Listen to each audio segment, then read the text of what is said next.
Muy buenos días. La Superintendencia de Electricidad y Combustibles les da la más cordial bienvenida a la segunda charla relacionada con el Reglamento de Seguridad de las Instalaciones de Consumo de Energía Eléctrica, Decreto Supremo 8. Las consultas pueden realizarlas a través del chat de consultas, ubicado al costado superior derecho, donde aparece el símbolo de preguntas, y estas serán atendidas una vez finalizadas las ponencias.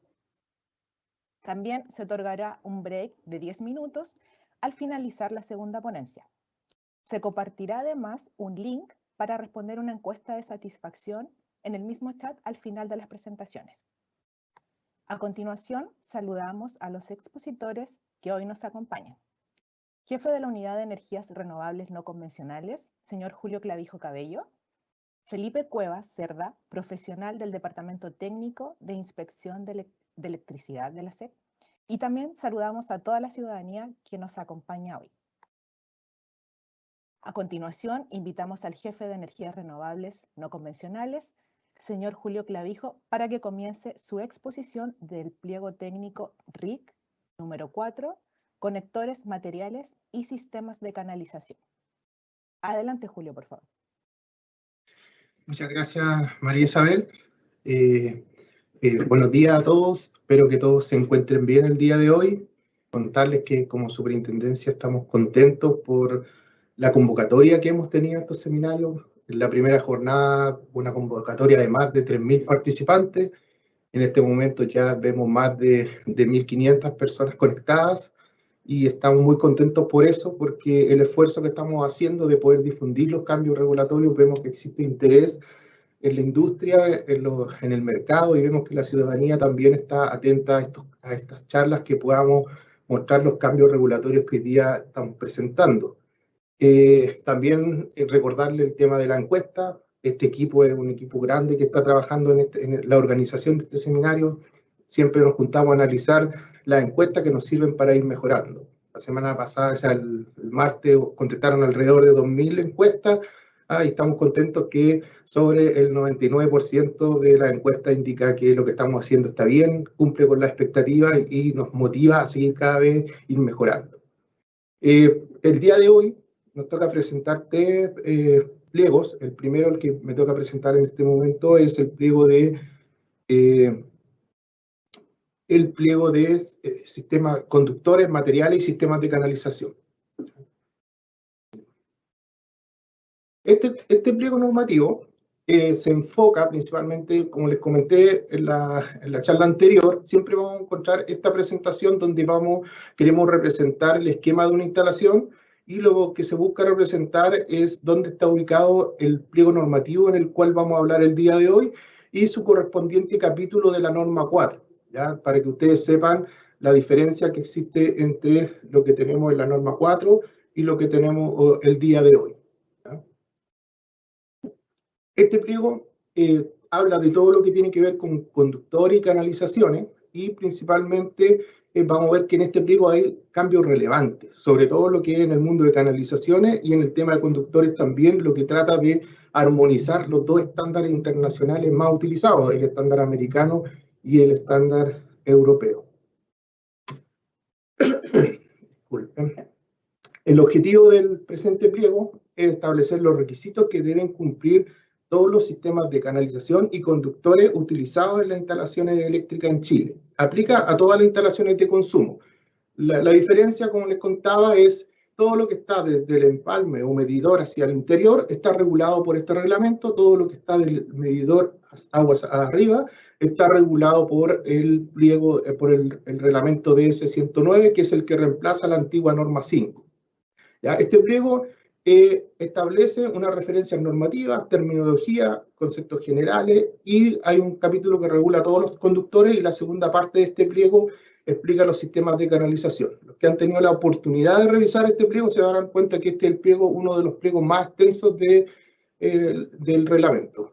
¿Ya? Entonces, cuando vean las referencias normativas, eso es para que tengan presente que las referencias normativas, principalmente todas las que se utilizan en este pliego, son temas atingentes a los productos, no son temas atingentes a que el instalador tenga que saber esa norma, más allá de que él cuando pide un producto que la norma indica ciertas características, dice, por ejemplo, necesito que esta caja tenga un IP tanto, ¿quién determina cómo se hace el ensayo para lograr ese IP? Es esa norma que está referenciada. Entonces, no es necesario que en la norma expliquemos todos los ensayos que le aplican al producto, sino solo hay una exigencia relacionada con el IP que tiene que tener el producto. Este es uno de los primeros cambios que tiene este pliego. Si se acuerdan, la norma anterior establecía cuál era la sección mínima de los conductores. Decía que la sección mínima de los conductores en Chile era 1,5. Aunque el mercado ya hace bastante tiempo estaba utilizando 2,5 los enchufes, pero efectivamente igual habían instalaciones que se declaraban a la SEC con circuitos de enchufe con 1,5. Entonces, por eso la norma viene a estandarizar esto y decir, miren, el conductor mínimo que usted tiene que utilizar cuando es iluminación, circuitos de iluminación 1,5. Cuando son circuitos de enchufe, 2,5. Cuando usted utiliza circuitos mixtos, es decir, iluminación y enchufe, la sección mínima va a ser 2,5. Alimentadores, lo vimos la semana pasada, la sección mínima de sus alimentadores es 2,5 y alimentadores 4 milímetros.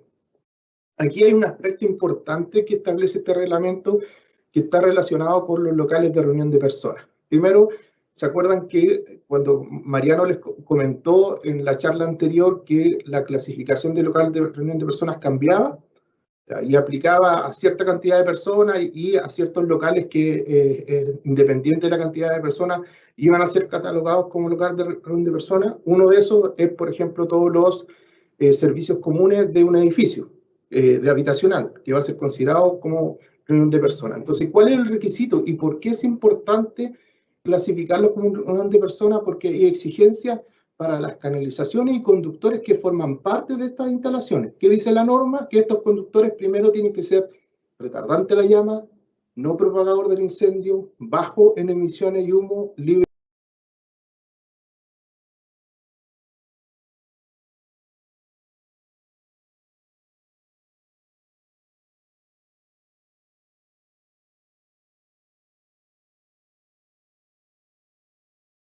de halógeno y bajo toxicidad. Es decir, que cuando en la norma establece que es un local de reunión de personas, todos los conductores y canalizaciones que formen parte de esa instalación, como en principio, tienen que cumplir con estas características. Es un nivel de seguridad mayor a los conductores tradicionales. Los conductores tradicionales van a tener el tema de retardante a la llama, pero acá, aparte de ser retardante a la llama, tiene que ser no propagador del incendio. Más o menos en palabras simples, retardante a la llama hay un ensayo con una serie de condiciones, pero lo que busca es que en el caso que el conductor se empiece a quemar o se encienda el conductor, al quitar el fuego del conductor, este conductor se tiende a apagar en tantos segundos. ¿Ya? La norma IEC establece el ensayo más preciso y condiciones que deben generarte que son mucho más exigentes de lo que les estoy contando, pero en síntesis lo que busca es que el conductor se apague en tanto tiempo en forma determinada sin que genere un incendio. Y el no propagador del incendio es cuando yo someto a esos conductores a fuego permanente y veo cuánto es lo que el conductor, más allá de la llama, se logró derretir o expandir el fuego. ¿Ya? Y eso se mide y tiene que ser, no tiene que ser más allá de tantos centímetros. Entonces yo garantizo que en el caso de que se produce una falla por un cortocircuito y se está generando el incendio por ese efecto, ese incendio no se propague por todos los conductores de la instalación. ¿Ya? Y lo otro está relacionado con la emisión de humos, es decir, que imagínense que hay un incendio por una falla eléctrica, el humo no me va a dejar ver las vías de escape y poder evacuar el edificio o el lugar de reunión de personas en caso de un incendio. Entonces, por eso es importante que las canalizaciones y los conductores cumplan con este requisito. Y los últimos dos, que son libres de halógeno y bajo toxicidad, está relacionado con la seguridad de las personas. ¿Por qué? ¿Por qué es tan importante que sea libre de halógeno? Porque una persona puede estar expuesta a los gases que emiten los halógenos aproximadamente, la teoría dice que entre 15 y 20 minutos. Después de ese tiempo, la persona empieza a sufrir daño, que puede sufrir daño interno al inhalar estos gases o puede llegar a sufrir hasta la muerte. Es decir, que una persona no puede soportar más de ese tiempo porque podría no morir por efecto del incendio, pero sí por efecto de los gases.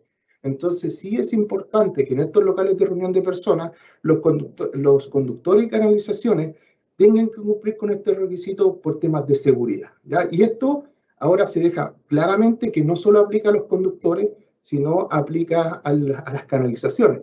Entonces, cuando la SEC exige que los conductores sean libres de halógeno, tú solo al decir que es libre de halógeno, necesariamente para cumplir con esa categoría, el conductor tiene que ser primero retardante a la llama, no propagador de un incendio, bajo en humos, libre de halógeno y baja toxicidad. Todas esas condiciones tiene que tener un conductor o una canalización para que sea denominada libre de halógeno. Para que después, cuando estemos hablando de la presentación, siempre vamos a indicar el conductor tiene que ser libre de halógeno para no volver a repetir todas estas condiciones que ya están establecidas en la categoría de ser libre de halógeno. ¿Ya?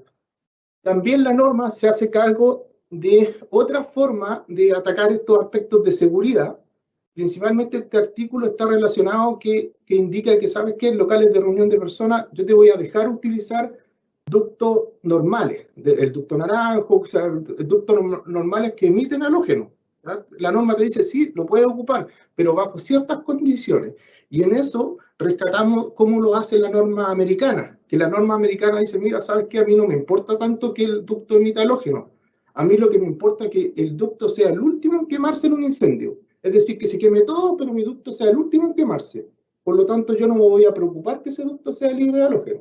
Y eso lo recoge la norma. Le dice, mira, usted sabe que en estas instalaciones usted podría usar ductos, estamos hablando de ductos, no conductores. El ducto podría ser no libre de halógeno, ¿ya? Pero, ¿qué tienes que cumplir para que ese ducto sea libre de halógeno? Primero, el ducto tiene que estar montado o canalizado en forma embutida, preembutida, acuérdense que la preembutida metía la losa, ocultas en paredes o piso, y que siempre tengan una barrera térmica.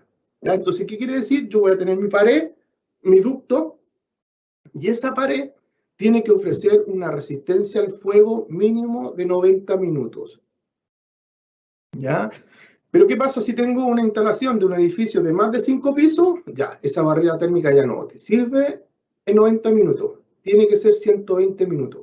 Porque en edificios de mayor de 5 pisos de altura, el promedio de evacuación de un edificio completo es alrededor de mínimo, va entre 90 y 120 minutos. ¿Ya? Entonces, por eso la norma te dice, mira, acá tú podrías utilizar ductos que no sean libres de halógeno, sí, pero estas condiciones. Por ejemplo, cuando va en la losa, muchas veces la losa te ofrece una resistencia al fuego, dependiendo del concreto, que puede llegar a F90 o hasta 120. ¿Ya? Entonces eso lo tienen que ver con los materiales que ofrecen resistencia al fuego. ¿Ya? También, ¿por qué era necesario esto? Porque en la época que cuando estábamos escribiendo la normativa, en esa época tampoco existía mucha variedad de ductos o canalizaciones de libre halógeno en el mercado chileno. ¿Ya? Hoy día ya no, ya no es tema, hoy día ya hay ductos, canalizaciones, ustedes pueden ir a las distintas tiendas comerciales y van a encontrar canalizaciones libre de halógeno. ¿Ya? No es tan masivo, pero cada vez se va a hacer más masivo. Pero por el que no tenga acceso lo puede usar este sistema. ¿Pero qué dice la norma? ¿Dónde lo puedo ocupar? Solo en circuitos finales. No los puedo ocupar en alimentadores, ni en subalimentadores, ni tampoco lo puedo ocupar en circuitos de emergencia. Tampoco este ducto puede cruzar ductos de ventilación, ¿ya? Porque sería esparcir los gases halógenos por todo el sistema de ventilación. Entonces, en eso la norma es clara en definir que en estos casos no se puede utilizar. Ya acá estos son términos, temas generales que siempre se han sabido, que por ejemplo los alambres sobre 6 milímetros tienen que tener terminales. ¿Cuál es la diferencia? Es que ahora todos los cables, independiente que sean mayores o menores de 6 milímetros, tienen que tener terminal. ¿Ya? Cuando tú no podrías exceptuarte de tener terminal, cuando las protecciones o equipos o las barras donde llegan los conductores esté diseñado de tal forma que no se haga necesario que tú cuentes con terminales. ¿Cuál es la forma como ustedes van a poder identificar esto? Si ustedes ven la mayoría de las protecciones, uno al introducir el conductor, ¿qué es lo que hace la protección? Tiene un tornillo que aprieta o aprieta de esta forma. Entonces, al apretar el conductor, ¿qué es lo que hace? Deformar la sección del conductor. La deforma porque es la forma en que lo aprieta. Entonces, tú ahí estás obligado a tener terminales. Pero hay hoy día unas protecciones y otros dispositivos que la forma de apretar, en vez de ser de esta forma, lo hace en forma circular. Entonces, cada vez que tú vas apretando, va haciendo en forma circular. Entonces, ¿qué es lo que hace? Envuelve el conductor y lo va apretando de esta forma. Y nunca deforma la sección del conductor. Entonces, ahí tú está permitido que tú no utilices terminales. Solo en esos casos. ¿Ya? Con respecto a las conexiones y derivaciones, todavía en Chile vamos a mantener el tema de lo que es la famosa cola de ratón. Hoy día internacionalmente en otros países no se utiliza este sistema. Hoy día se utilizan, por ejemplo, unas borneras de conexión, pero sin embargo creemos que todavía no es el tiempo de pasar a esos sistemas de conexión porque se requiere un estudio y un análisis más profundo, ya que tú al tener esos otros sistemas de conexión también vas generando puntos calientes por si tú no, por ejemplo, ese tipo de conexiones no tienen los apretes suficientes, puede generar que esos conductores en el tiempo se suelten y generen puntos calientes. Hay que entender que la realidad de Chile y de los países latinoamericanos son que no se existe, que el mantenimiento de los propietarios no es un mantenimiento podríamos decirle adecuado, porque no hay una preocupación. Muchos piensan que la instalación eléctrica se construye y es eterna, ¿ya? Entonces, realmente eso no es así. Yo debería verificar mis instalaciones, reapretar mis protecciones, porque los puntos calientes y fallas de las instalaciones, la mayor parte de ellas se genera por puntos calientes de una instalación. Entonces, si nosotros generamos condiciones de ese tipo, vamos a generar que posiblemente aumente la cantidad de incendios por mala mantención de las instalaciones. Por eso hoy día se mantiene el mismo sistema de cola de ratón que le llamamos, y también se mantienen los sistemas que existían antiguamente, que son las soldaduras de plomo y estaño, las soldaduras de alto punto de fusión, que son las termoinfusión, los conectores cónicos, y aquí hay una diferencia. ¿Por qué? Porque se establecen los conectores cónicos y se establece que estos conectores cónicos, para garantizar la seguridad de ellos, se les establece un estándar. Si se dan cuenta que aquí ustedes deben preocuparse cuando van a comprar un conector, este conector cumpla con esa norma UL. No sé si se ve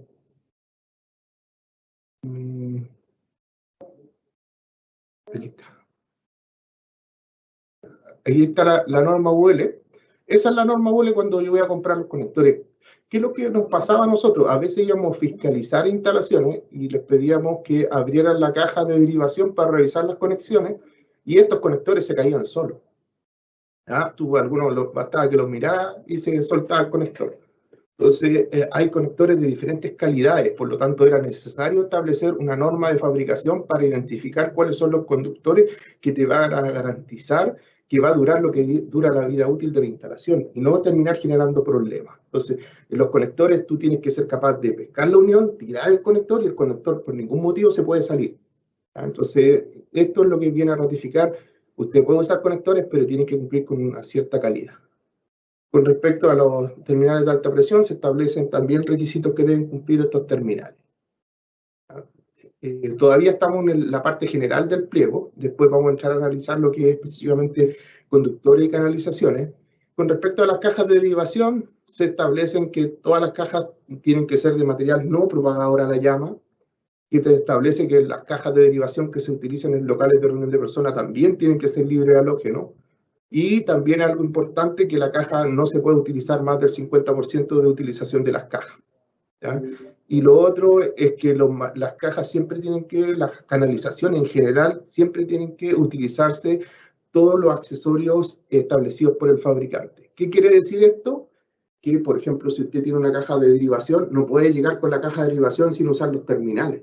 La norma obliga a que se use la canalización en su conjunto, con todos los accesorios. Por lo tanto, yo debo preocuparme que las cajas que voy a utilizar, también el ducto que llega a la caja, tiene que tener los terminales adecuados. No puedo llegar con el ducto sin colocar ningún terminal, porque finalmente el ducto termina generando daño a la larga en la aislación del conductor. Entonces, esos temas están prohibidos, se tienen que usar las canalizaciones con todos sus accesorios.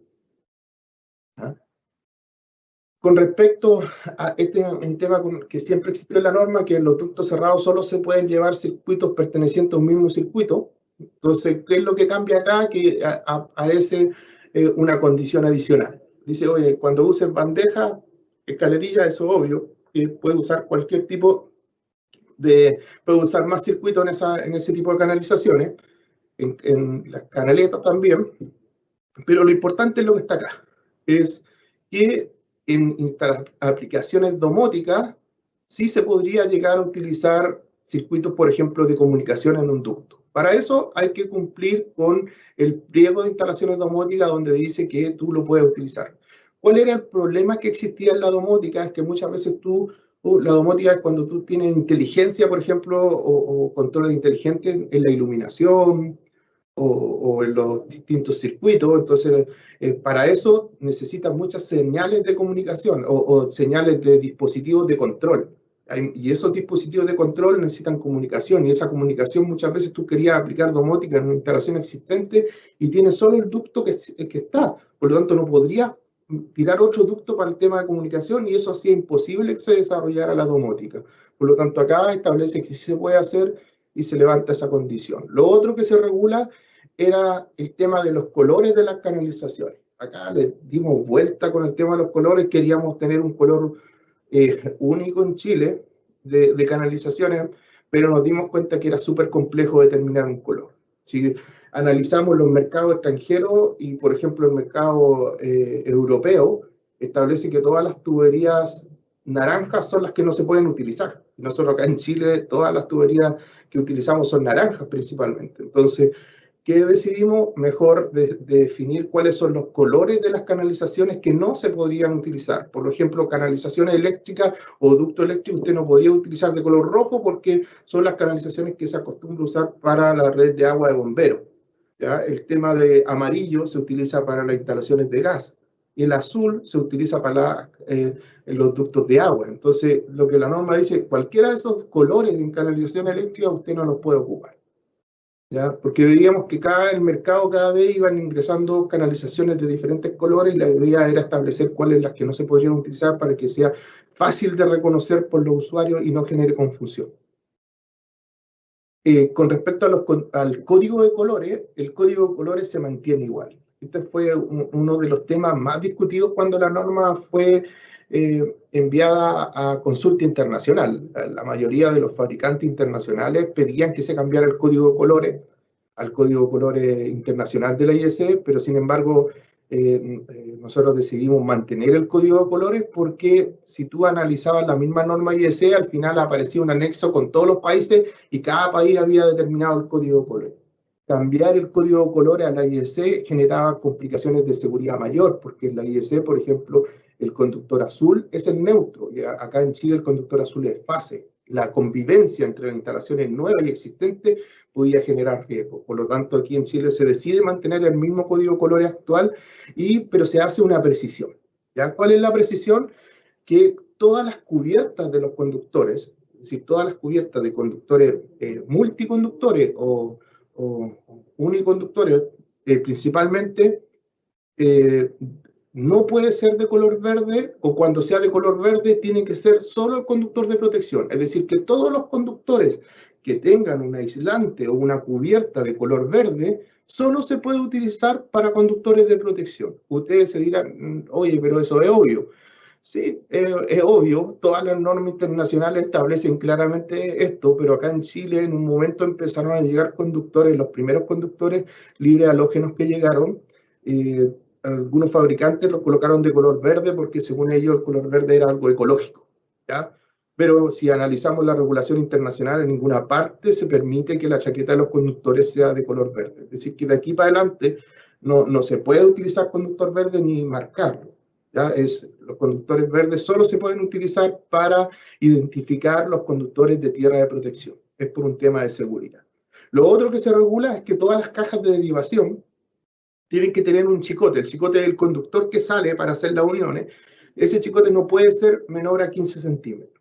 Porque ¿qué pasaba? Que muchas veces tú ibas a instalaciones y casi no dejaban conductor, porque primero tenían muchos conductores, y después el usuario en el tiempo, cuando tenía problemas, quería reemplazar una lámpara o quería hacer algo, no tenía la posibilidad, el instalador que llegaba, a poder conectarse de nuevo. Entonces generaba primero malas conexiones y generaba problemas de mantenimiento futuro en la instalación. Ahora se establece cuál es el chicote mínimo que tiene que tener los conductores. acá viene un cambio relevante, más allá de lo que está marcado en rojo. Un cambio relevante está relacionado con todos los conductores. Si ustedes analizan la norma anterior, aparecían toda la lista de los conductores. Primer problema que teníamos conductores, por ejemplo, que eran marcas propias de fabricante. Por ejemplo, en la norma anterior reconocía que el conductor EVA era el conductor libre de halógeno, pero el conductor EVA era una marca de un fabricante determinado, ¿ya? Más que criticar por qué se hizo, hay que entender que en el momento que se hizo esa norma, no existía el estándar libre de halógeno y se decidió por el estándar que existía en el mercado nacional nomás. Pero para evitar esos problemas, lo que hace hoy día el tema de los conductores es establecer una tabla de todos los conductores que se pueden utilizar en instalaciones interiores de consumo, y lo primero que hace es identificarlos de acuerdo a la codificación internacional. Por lo tanto, usted puede comprar un conductor en cualquier parte del mundo, ¿no? Y ese conductor lo puede utilizar en Chile. Por ejemplo, acá están los casos de los conductores NIA, NIA, que todos conocen, el Super NIA, todos son los que están acá, ¿ya? Pero ese es el nombre técnico y el código internacional de que cualquier fabricante en el mundo te va a fabricar ese conductor cuando tú lo pidas por ese código. Entonces, también que se agregan conductores nuevos. Por ejemplo, ¿qué conductor? Nosotros tenemos el conductor acá en Chile, el RZ1, que es el conductor libre de halógeno, que es el estándar que hoy día se utiliza, pero se agrega otro conductor libre de halógeno, que son estas denominaciones que están acá. Pero la norma dice claramente que son conductores, estos conductores libres de halógeno se pueden ocupar en todos los lugares de reunión de personas, pero no se pueden utilizar como alimentadores ni subalimentadores. Y ustedes se preguntarán, ¿por qué no? Porque uno de los requisitos para los alimentadores es que tengan 2 cubiertas de aislamiento, es decir, tengan una chaqueta exterior. Este conductor, como no tiene chaqueta exterior, solo puede ser utilizado, es decir, porque sus características constructivas solo puede ser utilizado en circuitos finales y no en alimentadores. Con respecto a la misma tabla de los conductores, es el RZ1, que está acá. Existe el RZ1, RZ1K, son los conductores tradicionalmente libres de halógeno que se utilizan en alimentadores, principalmente, y en todos los temas industriales. Se agrega una categoría nueva, que es la que está acá, al RZ1, que es el conductor tradicional, está en la tabla, lo van a ver en forma separada, pero se agrega el RZ1K, entre paréntesis, la categoría AC+. ¿Por qué se agrega esa categoría? Muchas de las personas que les tocó hacer edificios se daban cuenta que antes teníamos una red inerte para bomberos, que sigue estando, eso lo van a ver cuando les expliquen el pliego 8, pero también teníamos, y en esa red inerte se hablaba del conductor de seguridad, ¿ya? Nosotros analizamos cuál era ese conductor. Era un conductor que tenía que cumplir con una temperatura extremadamente alta, pero empezamos a analizar las normas internacionales y ese conductor no estaba en ninguna parte. Ya después, viendo las características constructivas del conductor, viendo para qué lo que era, ese conductor finalmente se ocupaba para hornos. No era un conductor de seguridad, era un conductor que se ocupaba para hornos. Pero en la época colocaron ese conductor porque pensaron que era el que soportaba más temperatura ante un incendio. Pero ahora sí se agrega la categoría de un conductor que es de alta seguridad, que lo que busca este conductor es mantener la continuidad en caso de incendios. Por eso cambia ese conductor que todos conocen, el aciliconado, que soporta tan alta temperatura, el día cambia ese conductor, y este es el conductor que se tiene que ocupar para todos los sistemas de emergencia. Porque, ¿qué es lo que pasaba anteriormente? Como ese conductor lo único que hacía era soportar más temperatura, pero tú en un incendio necesitas que el sistema de extinción de incendio, detección de incendio, aunque exista llama y se esté quemando, no puede ser que si el conductor se está quemando, deje de operar. ¿Ya? Entonces, para recibir esa categoría más, se hace un ensayo donde está el conductor, se le somete a un fuego directo y después de estar sometido a un fuego directo se le empieza a pegar al conductor, empieza a recibir golpes durante todo un tiempo y él tiene que soportar todos esos golpes y soportar el fuego y mantener la continuidad del sistema para garantizar la seguridad del sistema. Imagínense tener un sistema de detección de incendio, hoy tiene que, se empieza a producir el incendio, pues se me cortó el conductor porque se quemó. No me va a servir de nada mi sistema de detección de incendios. Entonces, para eso se exige esta nueva categoría de los conductores. Julio, van 20 minutos. Ya. Gracias, María Isabel. Con respecto, se agregan también nuevas tablas con las capacidades de los conductores del nudo, que eso no existía, se agrega y que en estas tablas lo que tratamos de agrupar son las secciones milimétricas y AWG, es decir, los estándares americanos y europeos lo tratamos de colocar en una pura tabla y que sea fácil de entender para todos. Este otro tema importante ya en los conductores, que era una diferencia que siempre hemos tenido, que muchos reclamaban porque, por ejemplo, decían, no, yo puse por ejemplo, mi circuito, lo puse con un conductor de 2,5 y le puse una protección de 25 amperes. Me decían, no, pero el fabricante me dice que ese conductor soporta 25 amperes. ¿Y por qué la SEC no me deja utilizar ese conductor de 25 amperes? Principalmente porque la norma antigua, la norma 4, decía que para 2,5 la protección máxima era 20. ¿Ya? Entonces, la falencia era que la norma 4 anterior decía que para todos los conductores de 2,5 era 20. Y después teníamos el problema que el fabricante le decía al instalador, es 2,5, da 25. Pero quiero decir que ninguno de las dos tenía la razón en absoluto. La norma 4 tenía una razón de seguridad, porque tú a los conductores, según el montaje, tienes que aplicarle factores de seguridad. Es decir, el fabricante te dice que soporta esto, pero acá el conductor va a estar con otros conductores, sometido a otras condiciones, por lo tanto, todas las normas dejan un margen de seguridad. Pero ¿qué es lo que hace esta nueva norma? Dice, no, ¿sabes cómo se tienen que hacer las cosas? No es que corresponda a lo que dice el fabricante o lo corresponda a la norma 4, sino la capacidad de los conductores va a depender del tipo de montaje de canalización que tú tengas, porque no es lo mismo un conductor que esté instalado en forma subterránea, que esté instalado embutido en la losa, que esté en forma sobrepuesta.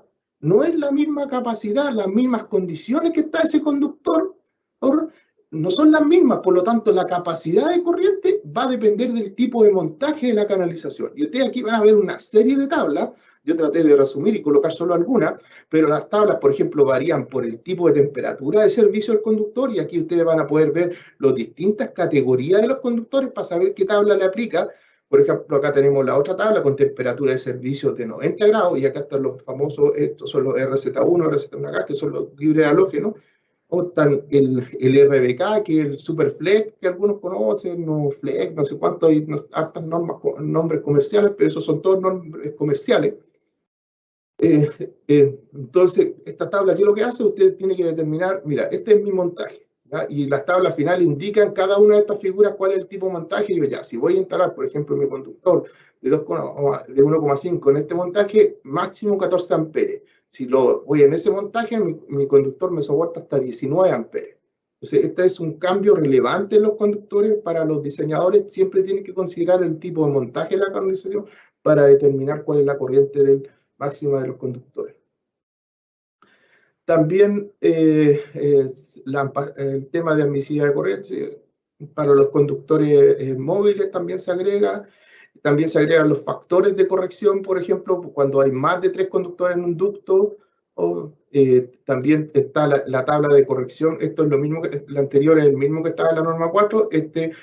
Cambia el tema de los factores, por ejemplo, por temperatura. Esta es una metodología nueva que depende de la temperatura de servicio del conductor y de cada una de la temperatura de servicio y de los montajes que yo tenga. De acuerdo al montaje que yo tenga, va a ser diferente lo que me afecte el efecto de la temperatura, porque no es lo mismo que esté en un conductor subterráneo, que esté al aire libre, porque de acuerdo a esas condiciones se va a ver afectado. Entonces, todos estos factores son nuevos que se aplican respecto a la corrección de los conductores.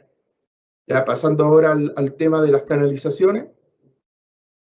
Con respecto al tema de las canalizaciones, acá hay un listado de todos los sistemas de canalizaciones. Se darán cuenta que por lo que me queda de tiempo es imposible que pueda explicar todos los sistemas de canalizaciones, pero sí voy a tratar de ir explicando los puntos más importantes de cada uno. Primero, el principio de la norma es que todos los conductores que se utilizan en Chile principalmente son de cobre, ¿ya? Por un tema principalmente de mantenimiento rico. Recuerden que el conductor de cobre es el que necesita menos mantenimiento, el conductor de aluminio o de aleación de aluminio requiere mucho más mantenimiento. Por eso se permite en cierto tipo de instalaciones donde está garantizado que va a haber un mantenimiento mayor o la afectación de ese conductor no va a generar impacto en la seguridad de los usuarios. Analizando, por ejemplo, los conductores desnudos sobre aisladores, primero establece que los conductores desnudos sobre aisladores permite que estos conductores, por ejemplo, para los conductores desnudos sobre aisladores, deben ser de cobre para líneas de baja tensión, pero establece que para los de media tensión pueden ser de aleación de aluminio porque es algo que se viene utilizando y siempre se ha utilizado y tienen que cumplir con la norma, con el decreto 109, que ahí establece las condiciones para las líneas de media tensión, ¿ya?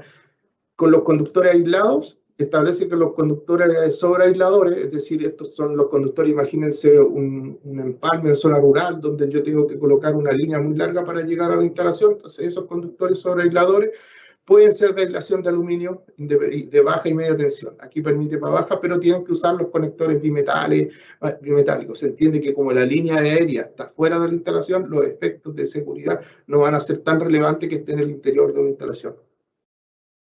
Con respecto a las bandejas portaconductores livianas, la norma hace una diferencia entre las bandejas portaconductores livianas. Las livianas, ¿cuáles son? Las molduras, todas esas cosas que uno ve en la oficina, y las industriales ya son las bandejas más para llevar alimentadores y otro tipo de conductores.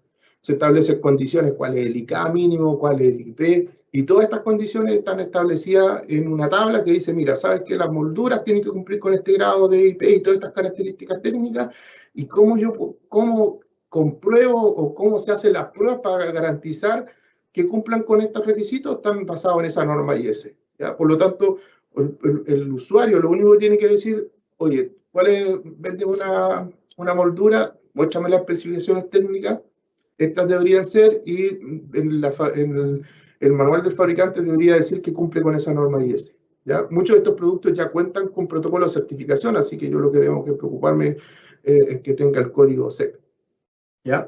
Con respecto a las canalizaciones subterráneas, está prohibido utilizar los conductores THN, todos esos conductores que están acá, ¿ya? Principalmente, ¿por qué está prohibido?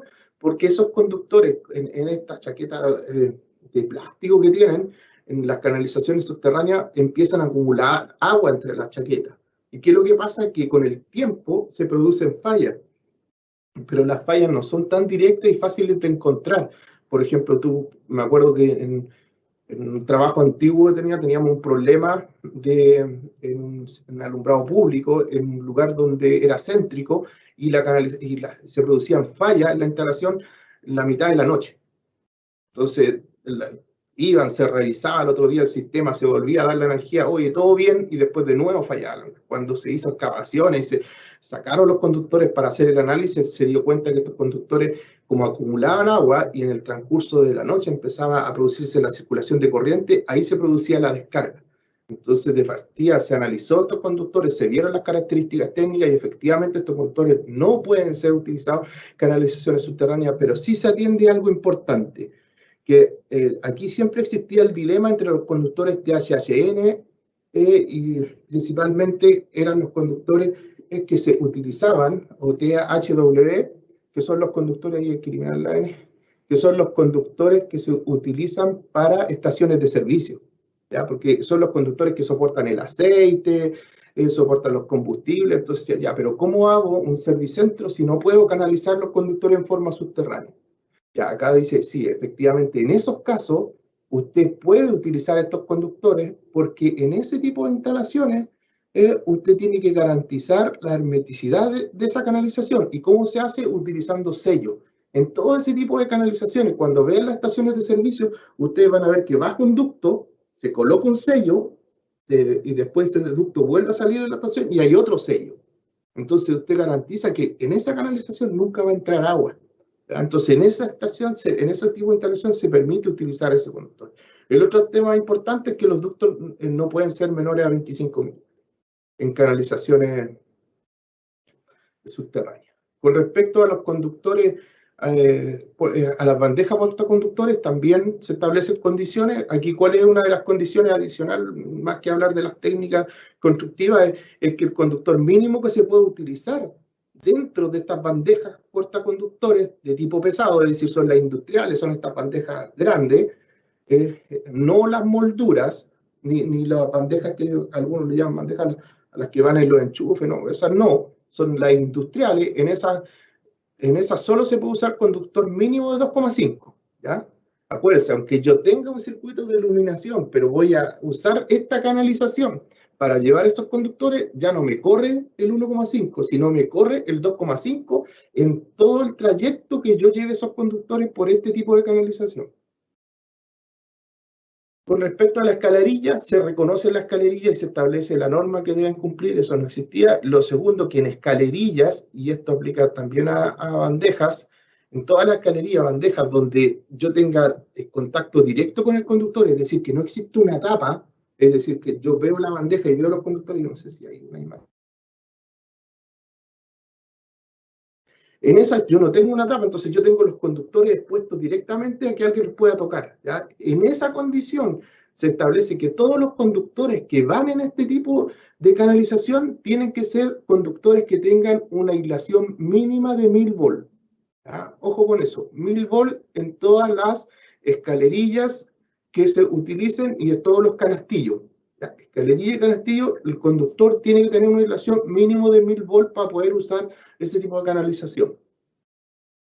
También se establecen los ductos de barras, ¿ya? Se establece que estos ductos de barras primero tienen que cumplir con la condición de que somos un país sísmico y por lo tanto tiene que cumplir con una norma sísmica que es la que está acá, ¿ya? Todos sus accesorios y condiciones tienen que soportar las vibraciones y soportar que su instalación y su montaje va a cumplir con esta norma sísmica, y se establece que el ducto de barra tiene que cumplir con estas normas, ya sea la norma IEC, si es fabricación europea, o la norma UL, si es fabricación americana.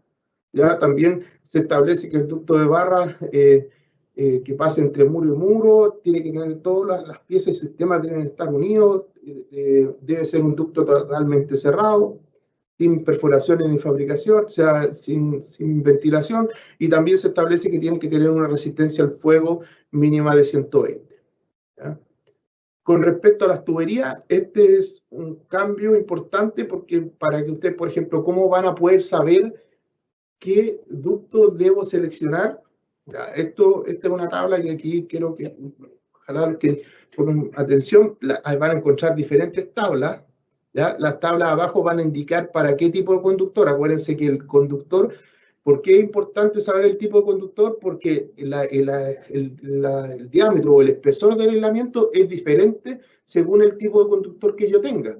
Ya se van a dar cuenta que hay conductores que tienen una aislación mucho más, un espesor de aislación mucho más grande que otra.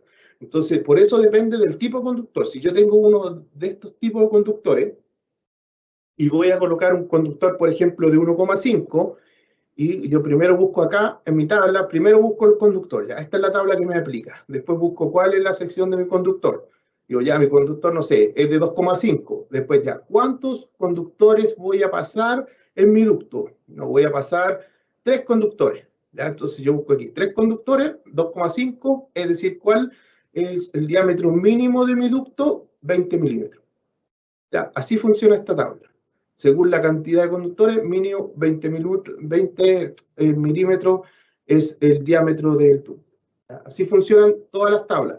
En los casos de que yo tenga más conductores de los que están acá, debo calcularlo aplicando lo que está en la tabla 21. ¿Ya? Y ahí debo sacar el porcentaje de ocupación. Sería para el caso de más de 3 conductores, o esto aplica cuando tengo conductores de diferentes secciones. ¿Ya? Pero en ningún caso el valor que te dé acá puede ser inferior al valor de lo que está acá. ¿Ya? Con respecto a las tuberías, aquí hay un cambio relevante con las tuberías y es la forma de seleccionar las tuberías. Por ejemplo, nosotros estábamos acostumbrados a tener, ¿se acuerdan las tuberías clase 1, clase 2, los nombres americanos que tenían algunos? Y eso la norma lo reconocía de esa forma, pero realmente la forma en que se probaban las canalizaciones acá en Chile hasta hace un tiempo, los protocolos que existían hasta hace un tiempo, se basaban en una norma que fue una norma para ensayar y probar los ductos de agua. Ya las categorías que existían ahí de la clase 2, todo venían de pruebas que se hicieron a los ductos de agua, no venía de una norma específica de tubería eléctrica. Sin embargo, hoy día existe internacionalmente hace bastante tiempo una norma y nuestro mercado ya empezó a fabricar desde el año pasado, si no me equivoco, o a fabricar ya estos ductos con estas nuevas clasificaciones. ¿Cuál es el tema? Es que las canalizaciones se pueden ensayar y probar y me van a dar un código, ¿ya? ¿Cómo yo voy a seleccionar esto? La canalización, ¿qué me dice la norma? Que dependiendo del tipo de montaje que yo tenga en mi instalación, va a depender el ducto que yo tenga que utilizar. Por ejemplo, no son los mismos esfuerzos de un ducto que está a la vista, que yo le puedo pegar o golpear, o un ducto que está oculto en paredes, tampoco es lo mismo las condiciones si yo tengo un ducto que voy a embutir en la losa, que voy a colocar el ducto y después le va a caer la losa encima, o el concreto encima, por lo tanto ese conductor me tiene que ser capaz de soportar eso y no deformarse, por lo tanto según las condiciones de montaje que yo tenga en mi ducto, va a ser la canalización que puedo ocupar. ¿Ya? ¿Y qué es lo que... Julio, por favor, máximo 3 minutos. Ya. Gracias. Me queda súper poco. ¿Ya? Con respecto a esto es súper importante definir el código que se va a utilizar. ¿Ya? Entonces la norma, ¿qué es lo que establece? Unas características. Por cada tipo de montaje aparece esta tabla, ¿ya? ¿Y cómo se usa? ¿Ya? Ustedes van a ver, por ejemplo, estas son tuberías embutidas o ocultas en pared y techo. Entonces, ¿qué es lo que yo voy a hacer? Primero, tengo que fijarme que ese es el código que yo voy a encontrar en las tuberías, ¿ya? Entonces, ¿qué es lo que me quiere decir? Yo voy a la tubería, esta es una imagen de una tubería certificada, que se vende acá en Chile. Entonces, yo voy a la tubería y ¿qué es lo que voy a ver? Ya, mi primer código me pide mínimo un 3, ¿ya? Cumplo. Mi segundo código me pide 3. Este tiene 4. Es más exigente de lo que pide la norma, por lo tanto cumple. Mi segundo código es un 2. Cumple. Mi tercer código es un 2. Entonces yo, si voy a instalar canalizaciones embutidas, ocultas, tengo que preocuparme de que ver la tubería que voy a comprar y saber este código. ¿Ya? Después, por ejemplo, acá hay otro ejemplo de otra tubería. Y acá hay un ejemplo que no cumple. ¿Por qué? Porque el primer código es un 3 y este tiene un 2. Aunque todos los demás cumplan, con uno que no cumpla, ya no cumple con el requisito que está en la norma. Ya acuérdense que tiene que ser igual o inferior a este código, pero no puede ser, o sea, igual o superior a ese código, pero no puede ser inferior. Ya con respecto a las canalizaciones subterráneas, ¿cuál es la diferencia? Que si ustedes van a querer buscar el código y acá existe otra forma de clasificar. ¿Por qué? Porque los ensayos principalmente para las canalizaciones subterráneas son distintas, donde ¿qué es lo más importante para la canalización subterránea? El ensayo que se hace para la compresión. La diferencia es que en otro ensayo se coloca el ducto y se aprieta de esta forma, desde arriba hacia abajo, así se aprieta el ducto, en el ensayo de las canalizaciones normales. En la canalización subterránea, ¿qué es lo importante? Que está el ducto y yo debo apretarlo en todas las direcciones, es decir, que debo envolver el ducto y apretarlo con esa fuerza y el ducto tiene que soportar de no quebrarse porque él puede, al estar subterráneo, al estar enterrado, puede sufrir la presión de todos esos lados. Y ese el conductor normal que es probado de una forma no sirve. Tiene que ser un conductor que sirva. ¿Y cómo lo puedo identificar este conductor? Porque no tengo código. Aquí hay un ejemplo. Por ejemplo, les va a aparecer lo que está acá. El nivel de resistencia a compresión aparece en el ducto. Aparece que dice que es ducto subterráneo. Y aparece que no es no propagadora la llama porque acá hay conductores, estos principalmente son no propagadores la llama. Dice que hay cierto tipo de canalizaciones nuevas, que son estas canalizaciones, se me olvida el nombre, pero que pueden ser enterradas, que son como unos corrugados que se instalan en la tierra y eso, algunos no son propagadores de la llama, que dicen las normas americanas, europeas, que cuando está enterrado el ducto no es relevante que sea no propagadora de la llama. Pues se puede dar en esas condiciones de esos tipos de ductos, pero tiene que estar en todo su trayecto enterrado. No puede haber este ducto si llega a ser no propagador. Pero la mayoría son no propagadores. Entonces eso siempre tengo que preocuparme. Y con respecto a esto, también tiene su propia tabla, porque se va a dar cuenta que acá que el diámetro inferior de la tubería es 25 milímetros. Acuérdense que ya dijimos que cualquier canalización, no importa que yo tenga un conductor, no puede ser menor a 25 milímetros. Y aquí las exigencias son mayores, en que el diámetro del ducto tiene que ser mucho más grande que las otras tablas, ¿ya? Por un tema de base. Con eso termino. María Isabel, muchas gracias a todos. A continuación, invitamos a Felipe Cuevas, profesional del Departamento Técnico de Inspección Eléctrica, para que comience su exposición del pliego técnico normativo RIC número 5, medidas de protección contra tensiones peligrosas y descargas eléctricas. Felipe, adelante, por favor. Muy buenos días. Bueno, damos comienzo ahora al segundo pliego, que corresponde a medidas contra tensiones peligrosas y descarga atmosférica.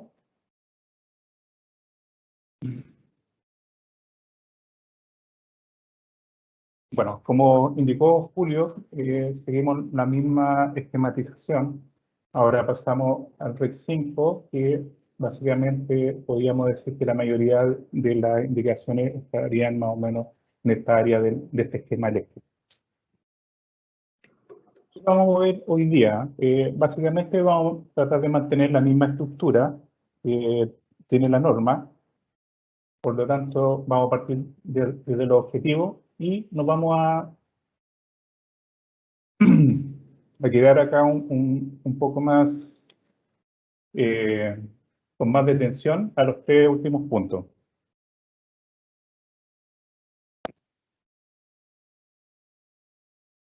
¿Cuál es el objetivo de este pliego? Básicamente, establecer cuáles son las medidas de protección contra esto que llamamos tensiones peligrosas. De ahí vamos a definir tanto las tensiones peligrosas como que entendemos también por tensiones seguras. El alcance, como todos los pliegos de este reglamento, obedece a todo lo que es instalaciones de consumo de energía eléctrica a nivel nacional. Y referencia normativa, a diferencia de otras normas, esta solamente tiene dos. Una que tiene que ver con los efectos de la corriente sobre las personas y algunos seres vivos. Y la segunda indica algunas indicaciones de sistemas de protección, principalmente contra choque. Entrando ahora ya dentro de las exigencias generales, es importante destacar que cuando hablamos de medidas contra tensiones peligrosas, no son una medida aislada, sino que tienen que estar necesariamente, como indica el artículo 5.1, relacionadas con las puesta a tierra, que es el pliego que vamos a ver después del break. Entonces es importante entender eso, que toda esta medida y todo este esquema eléctrico, digamos, de alguna forma interactúa, y por eso es importante tenerlo presente. Aquí brevemente algunos contenidos que vamos a usar dentro de este capítulo para que se entiendan cuáles son estas medidas y su relación. Está basado en la norma 6479, que tiene que ver con los efectos de la corriente, que lo mencionamos hace unos momentos. Esta norma define 4 áreas o zonas de seguridad. La primera, solamente estamos hablando de 0,5 miliamperes, por ejemplo, la típica percepción que uno podría tener como un leve cosquilleo, pero ningún riesgo. Después, en relación de tiempo corriente, ya tenemos esta segunda área, que es la zona 2, que usualmente vamos a percibir ciertos efectos fisiológicos. Por ejemplo, cuando uno ya toca algo energizado y tiende como a sacar bruscamente la mano. Entonces, ahí estamos hablando en esta zona. Y aquí ya juega un rol relevante, tanto el tiempo de exposición como la intensidad de la corriente a la cual se expone. Después, la tercera área, tenemos esta zona que está comprendida entre el área, los bordes amarillos, y aquí ya tenemos ciertos efectos, algunas contracciones, algunas dificultades respiratorias. Aquí ya es una zona que no es agradable ya entrar. Si se fijan, acá hay una referencia que habla de los 30 miliamperes, que por ejemplo el diferencial usualmente opera a esa corriente máxima. Entonces aquí, para que esté dentro de la zona segura, a 30 miliamperes debería operar antes de los 200 milisegundos. Ya entrando a la última área, que es la zona gris, que está limitada por la franja roja, aparecen dos curvas. La primera es cuando a esa exposición, el 5% de las personas sufre ya algún tipo de efecto mayor, por ejemplo, quemadura, paro cardíaco, paro respiratorio. Y ya sobre la línea, digamos, de la línea segmentada C3 hacia la derecha, ya estamos hablando que el 50% de las personas que se pongan, lo más probable es que sufran algún tipo de molestia. Entonces, con esto nos va a servir de insumo, digamos, para ir entendiendo las distintas medidas de protección. Entonces, entremos un poquito en materia. Hablemos de las tensiones seguras. Por eso las tensiones seguras se mantienen las que estaban en la anterior norma 4, es decir, para corriente alterna, 50 volts para zonas secas y 24 volts para lugares húmedos. Y estas tensiones seguras que llamamos corresponden a la que el cuerpo humano no debería tener ningún efecto riesgoso, como los vimos en la lámina anterior.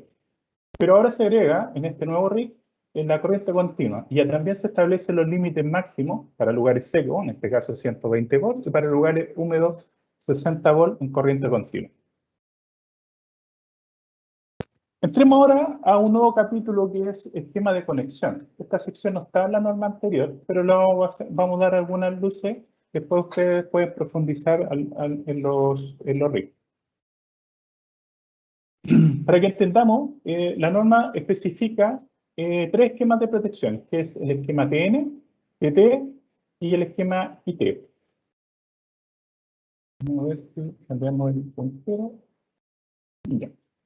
Entonces, la primera letra siempre va a tener relación con está conectada este punto respecto a Tierra. Entonces, el esquema más común que vamos a usar ahora es el TNS, que lo vamos a describir un poquito más adelante, que quiere decir que la primera Tierra tiene una conexión directa al punto de alimentación. Después tenemos la otra alternativa es que sea IT, y en este caso la conexión a Tierra está conectada respecto a una impedancia. No se preocupen porque después vamos a poner los esquemas, solamente estoy comentando algunos esquemas generales. Después tenemos la segunda letra, que puede ser como ya sea T o N, y en este caso, si es T, dice que las masas están conectadas directamente a Tierra, independiente de la alimentación. Y después ya cuando entramos a las letras que son como eventuales, que también están especificadas en esta norma, pero yo las dejé aquí un poquito más atenuada porque por temas de tiempo no vamos a entrar, y más aún la norma especifica que solamente se deben usar en casos justificados. Pero sí la que vamos a usar va a ser la TNS, que en este caso la función del neutro y la del conductor de protección están separados. Entonces ahora entremos un poco a cada uno de los esquemas que acabamos de indicar. Por ejemplo, el esquema TNS, también conocido como neutralización, es un esquema que, como podemos apreciar acá, es bastante conocido. ¿Por qué? Porque es el que usamos en las instalaciones interiores normalmente, perdón, en las instalaciones de consumo, sobre todo lo que es vivienda.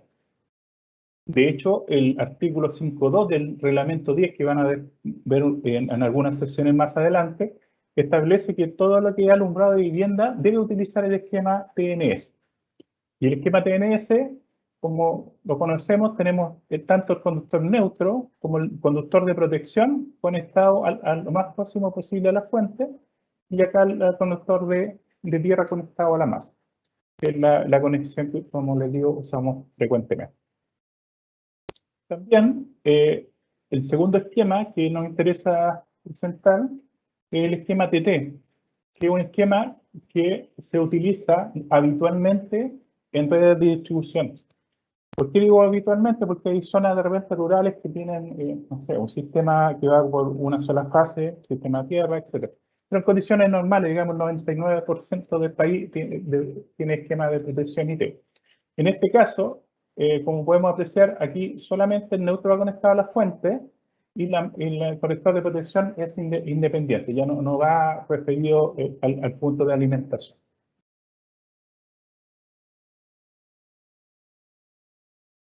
El último esquema que queremos comentar corresponde al esquema IT, y en este caso, aquí ya no tenemos ni el conductor neutro ni el de protección conectado a la fuente, y además tenemos la fuente a través de una impedancia, y el conductor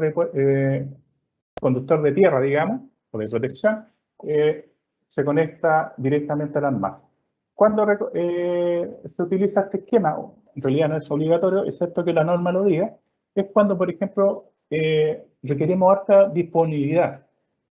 Y, por ejemplo, servicios vitales para pacientes enfermos, donde es mucho más prioritario que la persona no se le corte el suministro eléctrico a que haya alguna falla a masa y bajo cierto umbral no debería ser riesgosa para los seres humanos. Y eso se monitorea a través de unos equipos especiales que lo vamos a ver cuando veamos el capítulo 11 de instalaciones especiales. No voy a entrar en detalle, pero aquí lo que hay que tener en consideración es que este esquema básicamente obedece a esa lógica, es decir, que la continuidad es prioritaria en relación a cualquier falla baja, de baja intensidad respecto a masa. Ahora entrando ya a lo que es medidas de protección, tanto directa como indirecta, acá lo coloqué de forma esquemática. En esta norma se especifican las medidas de protección, la sección 7, y habla de 5 medidas de protección que las vamos a ir viendo una a una, pero quiero que entendamos el esquema.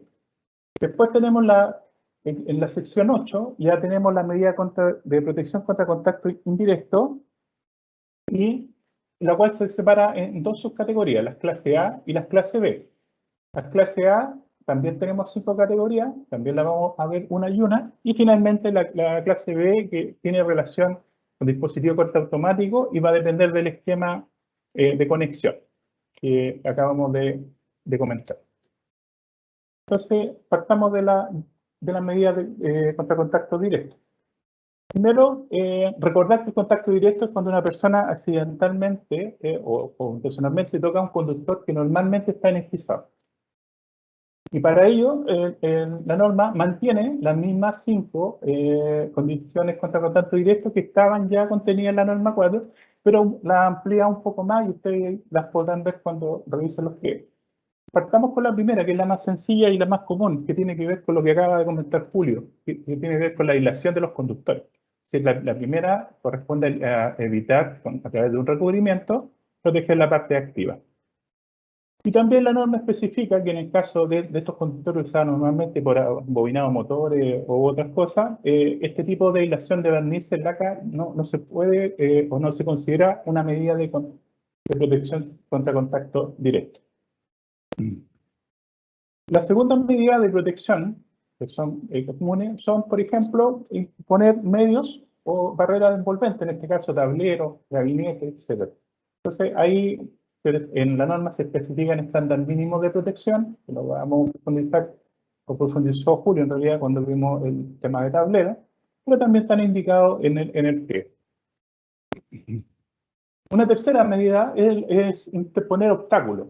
Y en este caso, esta medida de por sí sola no es una medida completa y solamente es recomendable cuando el recinto está catalogado para personal autorizado. El otro tema importante que especifica esta norma es que esto solamente tiene, digamos, un funcionamiento adecuado desde el punto de vista cuando no hay intencionalidad de ingresar al recinto. Si la persona igual quiere entrar, va a lograr entrar. Si lo que busca esto es que, por ejemplo, un niño accidentalmente se caiga o se acerque, no pueda tener contacto con el recinto peligroso que queremos proteger. Una cuarta medida es ya destinar un área, que sería esta superficie, mirado de lado o desde arriba, en donde lo que buscamos es aislar a la persona, dejándola fuera de alcance de elementos conductores. Y en este caso la norma especifica en su anexo cuáles son estas distancias, por ejemplo, 2,5 metros de altura, o estirar el brazo más de 1,25 m, o si me agacho y tiro el brazo hacia abajo, hasta 0,75. Serían los alcances normales de una persona promedio. Pero al igual que el caso anterior, esta medida solamente aplica si yo de forma fortuita, digamos, no tengo contacto, porque si yo me subo a una silla, también puedo tener acceso y tener contacto con los conductores, como se indicó en el caso anterior.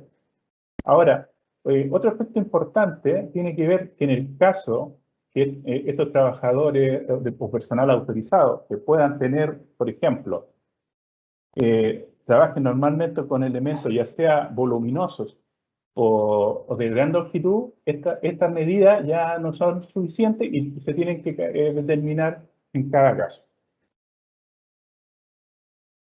La quinta medida ya obedece al uso de protectores diferenciales, que hoy día ya se masifican en este nuevo reglamento. Y recordemos que el protector diferencial por sí solo no es una medida de protección. Pensemos en el caso que yo puedo instalar un protector diferencial, pero si no tengo el sistema de puesta a tierra, no va a tener mayor implicancia o no va a incrementar la seguridad para las personas. Y también se consideran o se reconocen cuando estos interruptores diferenciales no sobrepasan los 30 miliamperes. ¿Se acuerdan cuando vimos la primera lámina? Claro, si yo sobrepaso más allá de los 30 miliamperes, la verdad que no se puede considerar como una medida complementaria de protección. Así que, así de forma rápida, recordemos que ustedes después las pueden profundizar en los pliegos. Ahí tenemos las 5 medidas para contacto directo. Dentro del diferencial, cabe recordar que aquí puse una nota que dentro de la quinta medida, hoy día se utilizan otros 2 protectores diferenciales. Actualmente el que normalmente utilizamos es el AC, es decir, para corriente residual alterna. Pero la norma hoy día especifica para ciertas aplicaciones que ya sea debo usar clase A, en este caso es residual y pulsante, o clase B, y ya cuando tiene interferencia componente armónica. Entonces, dependiendo del uso, hay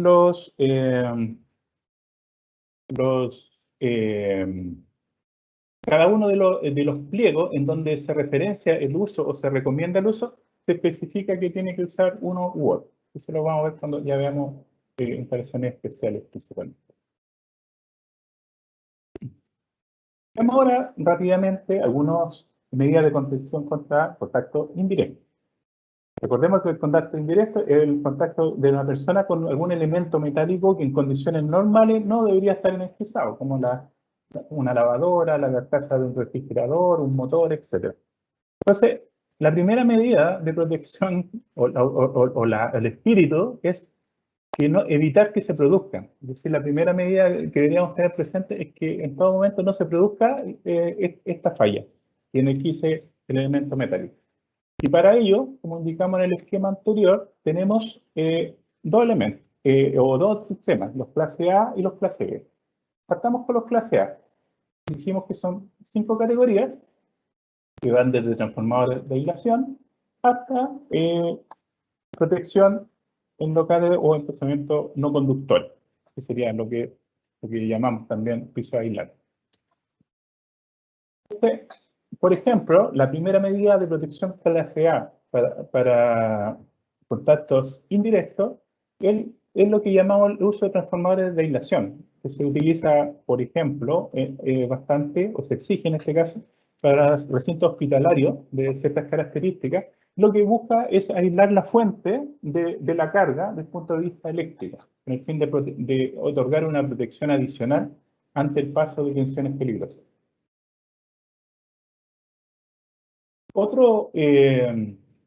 Una segunda medida de clase A se refiere a usar tensiones extra bajas o llamémoslos también como tensiones seguras. Y en este caso estamos hablando, por ejemplo, que su utilización se recomienda en lugares de alta humedad, por ejemplo, piscina, iluminación de piscina o las bombas de la piscina, o también todos los días, por ejemplo, salas de hidromasaje, sauna, y cualquier lugar o recinto donde haya una alta humedad, es recomendable que toda la iluminación y los elementos que la componen idealmente sean de baja tensión o una tensión extra baja de forma segura. Es decir, que no sobrepase en este caso 24 volt en corriente continua o 60 volt en corriente alterna. Perdón, otra vez. 24 volt en corriente alterna y no sobrepase tampoco 60 volt en corriente continua. Una tercera medida sería el empleo de aislación clase 2 o también conocido como doble aislación. La simbología la coloqué acá. Hoy día la mayoría o la gran mayoría, casi la totalidad de todo lo que es electrodoméstico, casero o incluso herramientas, ya son elementos que hoy día vienen por defecto con clase de doble aislación. También quería anotar ahí, que es una nota, que a veces el fabricante, por alguna razón técnica, indica que, por ejemplo, ese elemento no se debe conectar a tierra. Y en esos casos, como mínimo debería ser el equipo de doble aislación. Así que esta medida también está bastante amplio su uso, digamos, acá en Chile. Una cuarta medida, le estamos hablando de conexiones equipotenciales. Y aquí esta medida principalmente se usa con el fin de colocar todos los elementos a un punto común para que no se generen diferencias de potencial entre los equipos o los elementos y cualquier otra cosa que nosotros queramos evitar que se produzca una diferencia potencial. Y en este caso, en el RIC 11, en el punto 363, establece que para salas de preparación de yeso o salas de parto, se deben proteger tanto con protectores diferenciales como conexiones equipotenciales. Así que la norma igual da ciertas indicaciones por las cuales ustedes pueden indicar. Y bueno, cuando ya veamos el RIC específico, hay también referencia a las normas a las cuales se tienen que referir para cualquier indicación ya más detallada. La última medida clase A corresponde al uso tanto de suelo como de paredes aislantes. Y en este caso lo que se deja es que todos los equipos queden fuera del alcance de una persona, es decir, puedo tocar uno pero no toco el otro, aquí hay una barrera por ejemplo, o en el caso que llegue a tocar algún equipo, estos deben estar, por ejemplo, aislados respecto a otro, cosa que no se genere una tensión peligrosa. Pero ojo acá, para que esta medida de protección sea efectiva, en este caso, si la tensión de la red no sobrepasa los 500 volts, el piso debe tener como mínimo una resistencia de aislación de 50 kilos.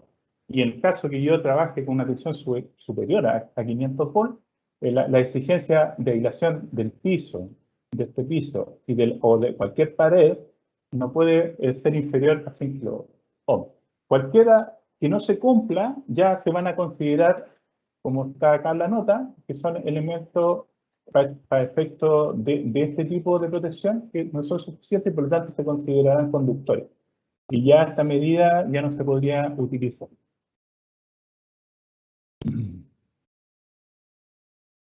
Ahora pasamos a las medidas clase B, recuerda que es la subcategoría, y aquí rápidamente vamos a referir algunos puntos porque las medidas clase B corresponden al uso de protección automática, ya sean fusibles, diferenciales, termomagnéticos, pero hay ciertas características que tienen que cumplir estas protecciones, recuerdo al tipo de esquema. Por eso también explicamos los esquemas hace unos momentos.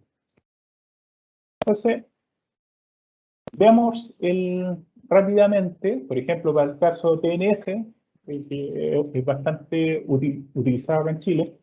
En este caso, ante una eventual falla, por ejemplo, una falla en conductora a tierra, se tiene que cumplir que esta corriente, por la impedancia del bucle, es decir, la impedancia del bucle se refiere a la impedancia completa que es del conductor, la tierra y todo, porque esté entre el punto de falla y la fuente, sea inferior a la tensión de seguridad, en este caso 50 o 24 volts, estamos hablando de corriente externa, y además que esta corriente sea despejada según la tensión. Por ejemplo, para una instalación de 220 volts, el tiempo máximo de interrupción va a ser 0,4 segundos.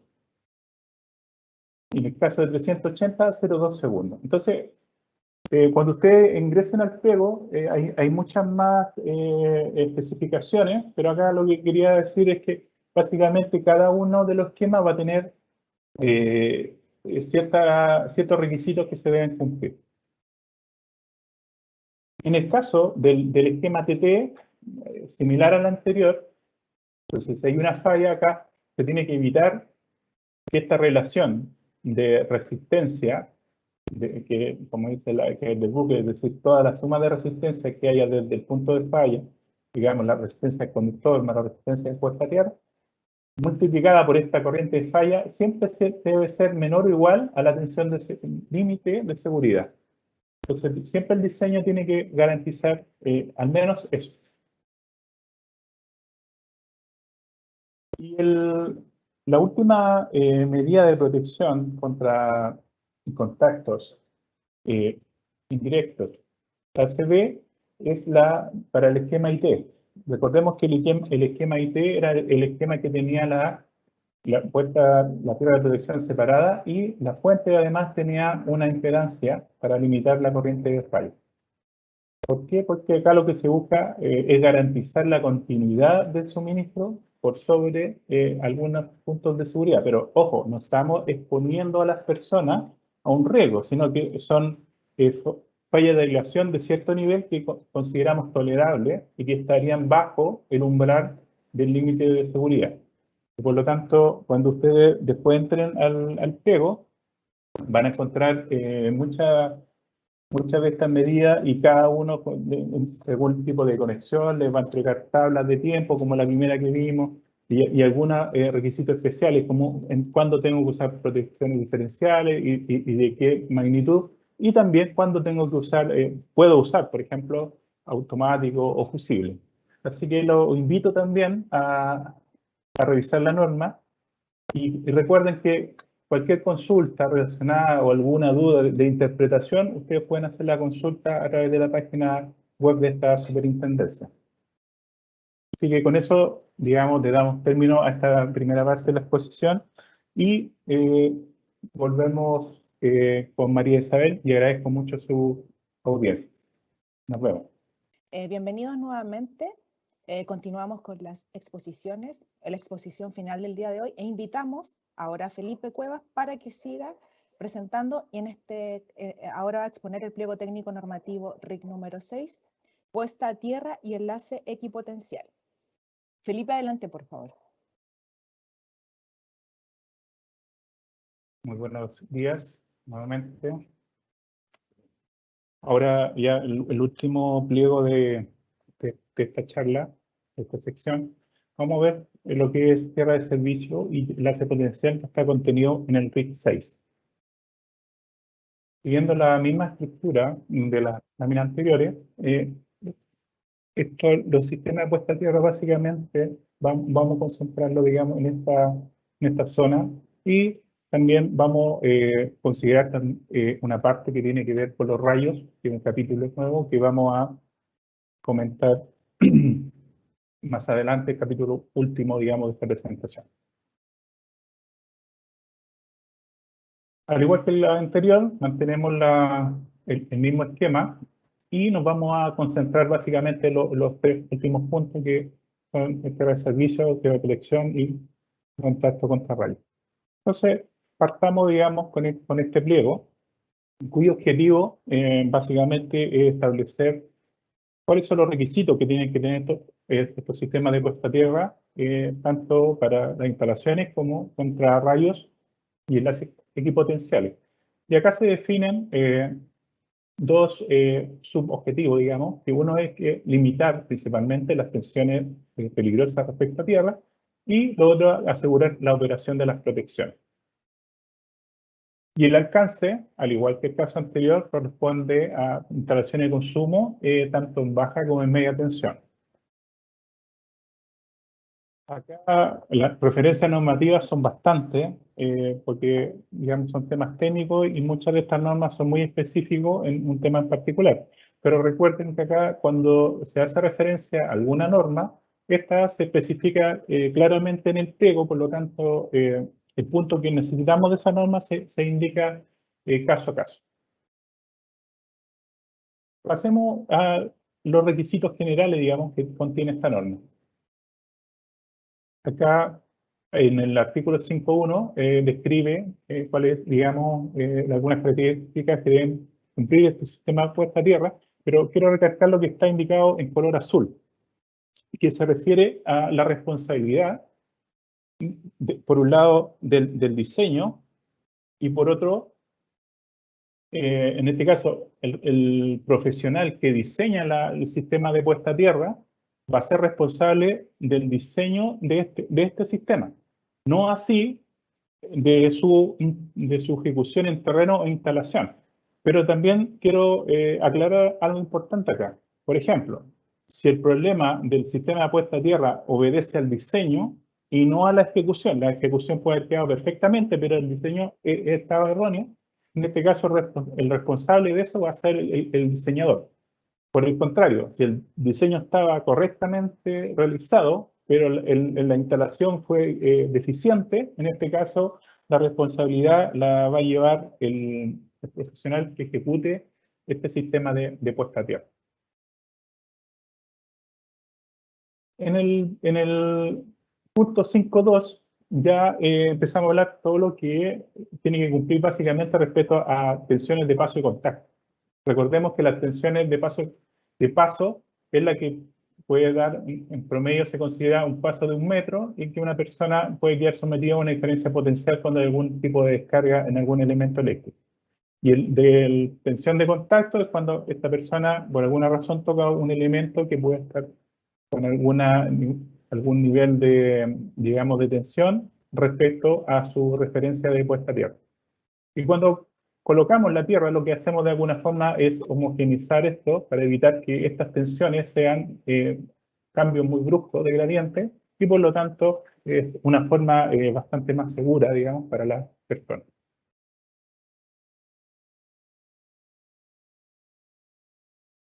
En el 5.3 amplía un poco lo que vimos en los objetivos. Aquí dice todas, digamos, las funciones que debería cumplir un sistema de puesta a tierra, que va desde garantizar la seguridad a las personas a través de el puntero, garantizar la seguridad a las personas y a los seres vivos. También lo que acabamos de ver, los voltajes de paso y contacto, que se mantenga dentro de valores aceptables o tolerables.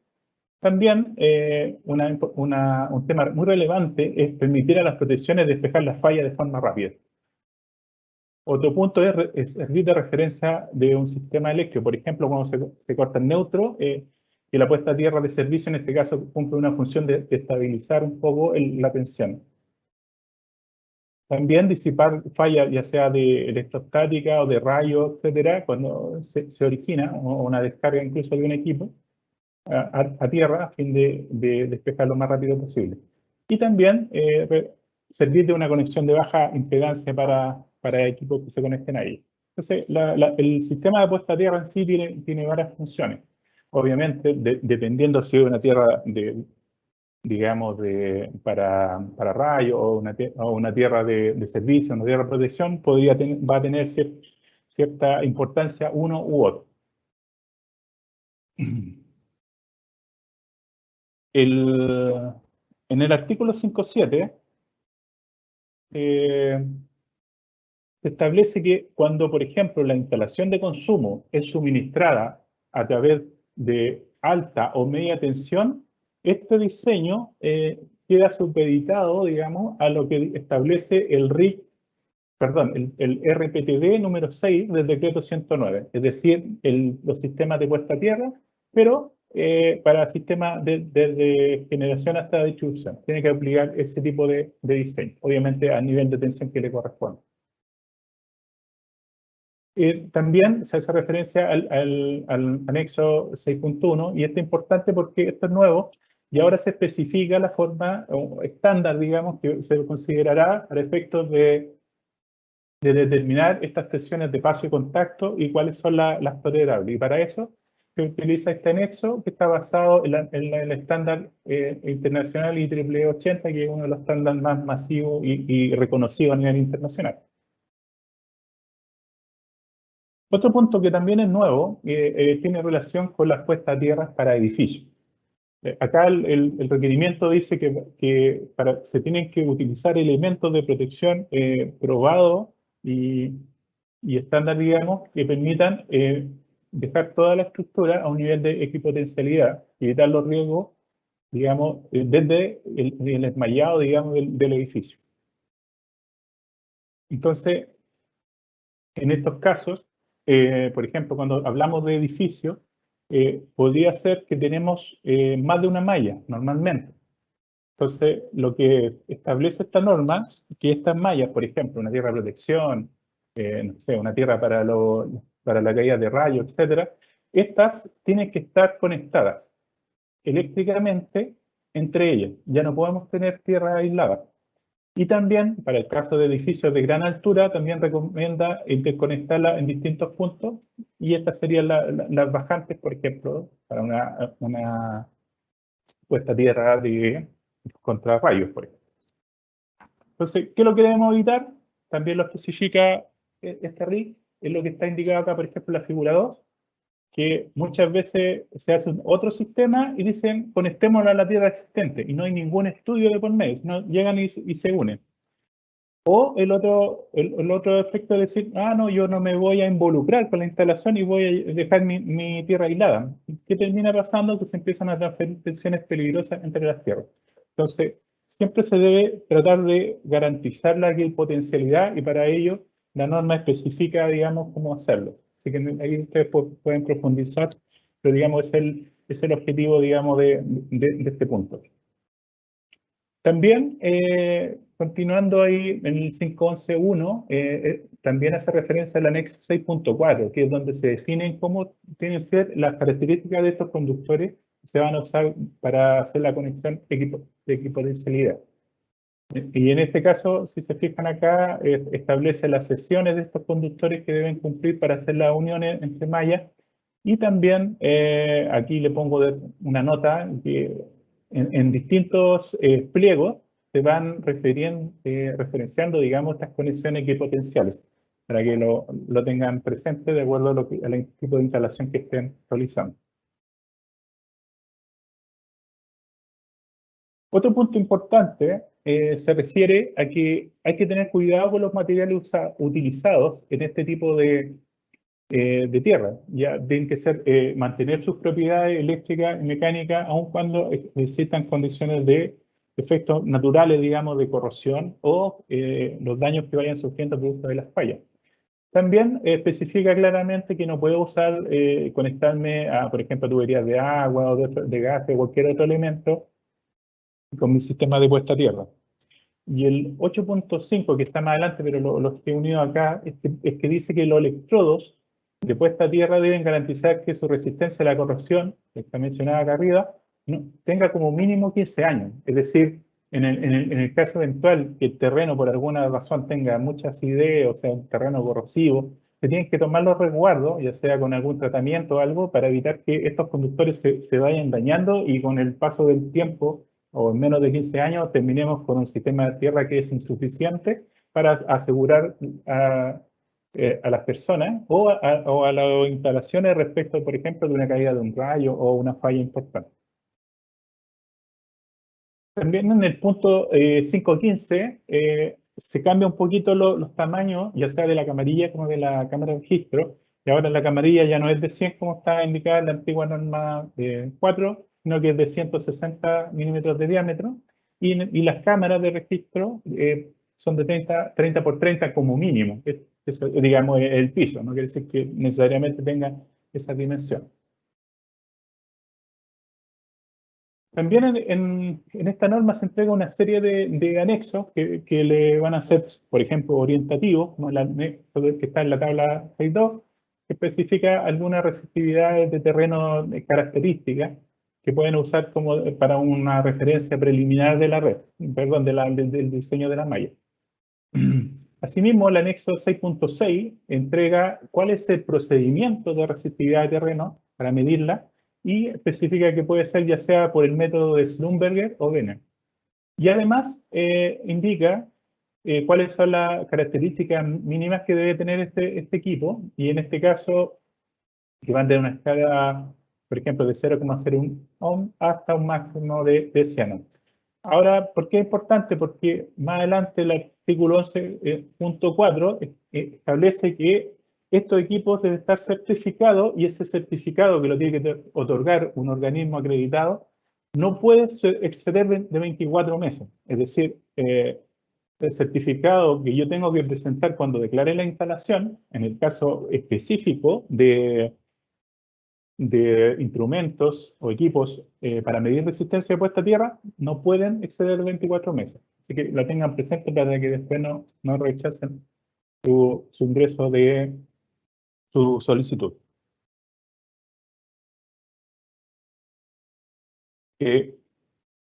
Otro punto quiero destacar es que, bueno, acá en el artículo 11 se indica cómo debo medir la resistencia puesta a tierra, no la resistencia de terreno, ya eso es lo que vimos antes. Ahora estamos hablando de la resistencia que va a tener el sistema puesta a tierra al final. Y en este caso me puedo basar en los estándares IEEE 81 o la estándar IEC. Entonces, ahí se entregan varios anexos donde establecen 2 o 3 metodologías que pueden utilizar y algunas sirven para unas cosas y otras para otras. Por ejemplo, el uso de tenaza, el uso de electrodos para determinar este punto de la curva. Y todo eso está indicado en los anexos. Así que le va también una buena ayuda, digamos, para ustedes que me estén diseñando y la pueden utilizar. Acá se incorpora en este RIC algo que no estaba en la norma antigua, que es el mantenimiento de los sistemas de puesta a tierra. Como mencioné delante, estos sistemas por diversas razones van perdiendo efectividad, ya sea, por ejemplo, si usé un tratamiento de suelo, normalmente la misma agua, cuando llueve o las napas subterráneas, van consumiendo esos mejoramientos de suelo utilizados y esta malla usualmente puede, o incluso dentro de ciertos periodos puede ir perdiendo esa efectividad. Entonces también esto se puede dar por corrosión o porque la malla en algún momento, por ejemplo, cayó un rayo y dejó delicada algunas conexiones. Entonces hay distintas razones por las cuales una malla puede ir degradando. Entonces se establece un capítulo donde se dan ciertos lineamientos que se tienen que realizar como prueba para lo que es sistema de puesta a tierra. En este caso establece algunos ensayos que debo hacer, como ensayo de equipotencialidad, de resistencia puesta a tierra, de continuidad, etc.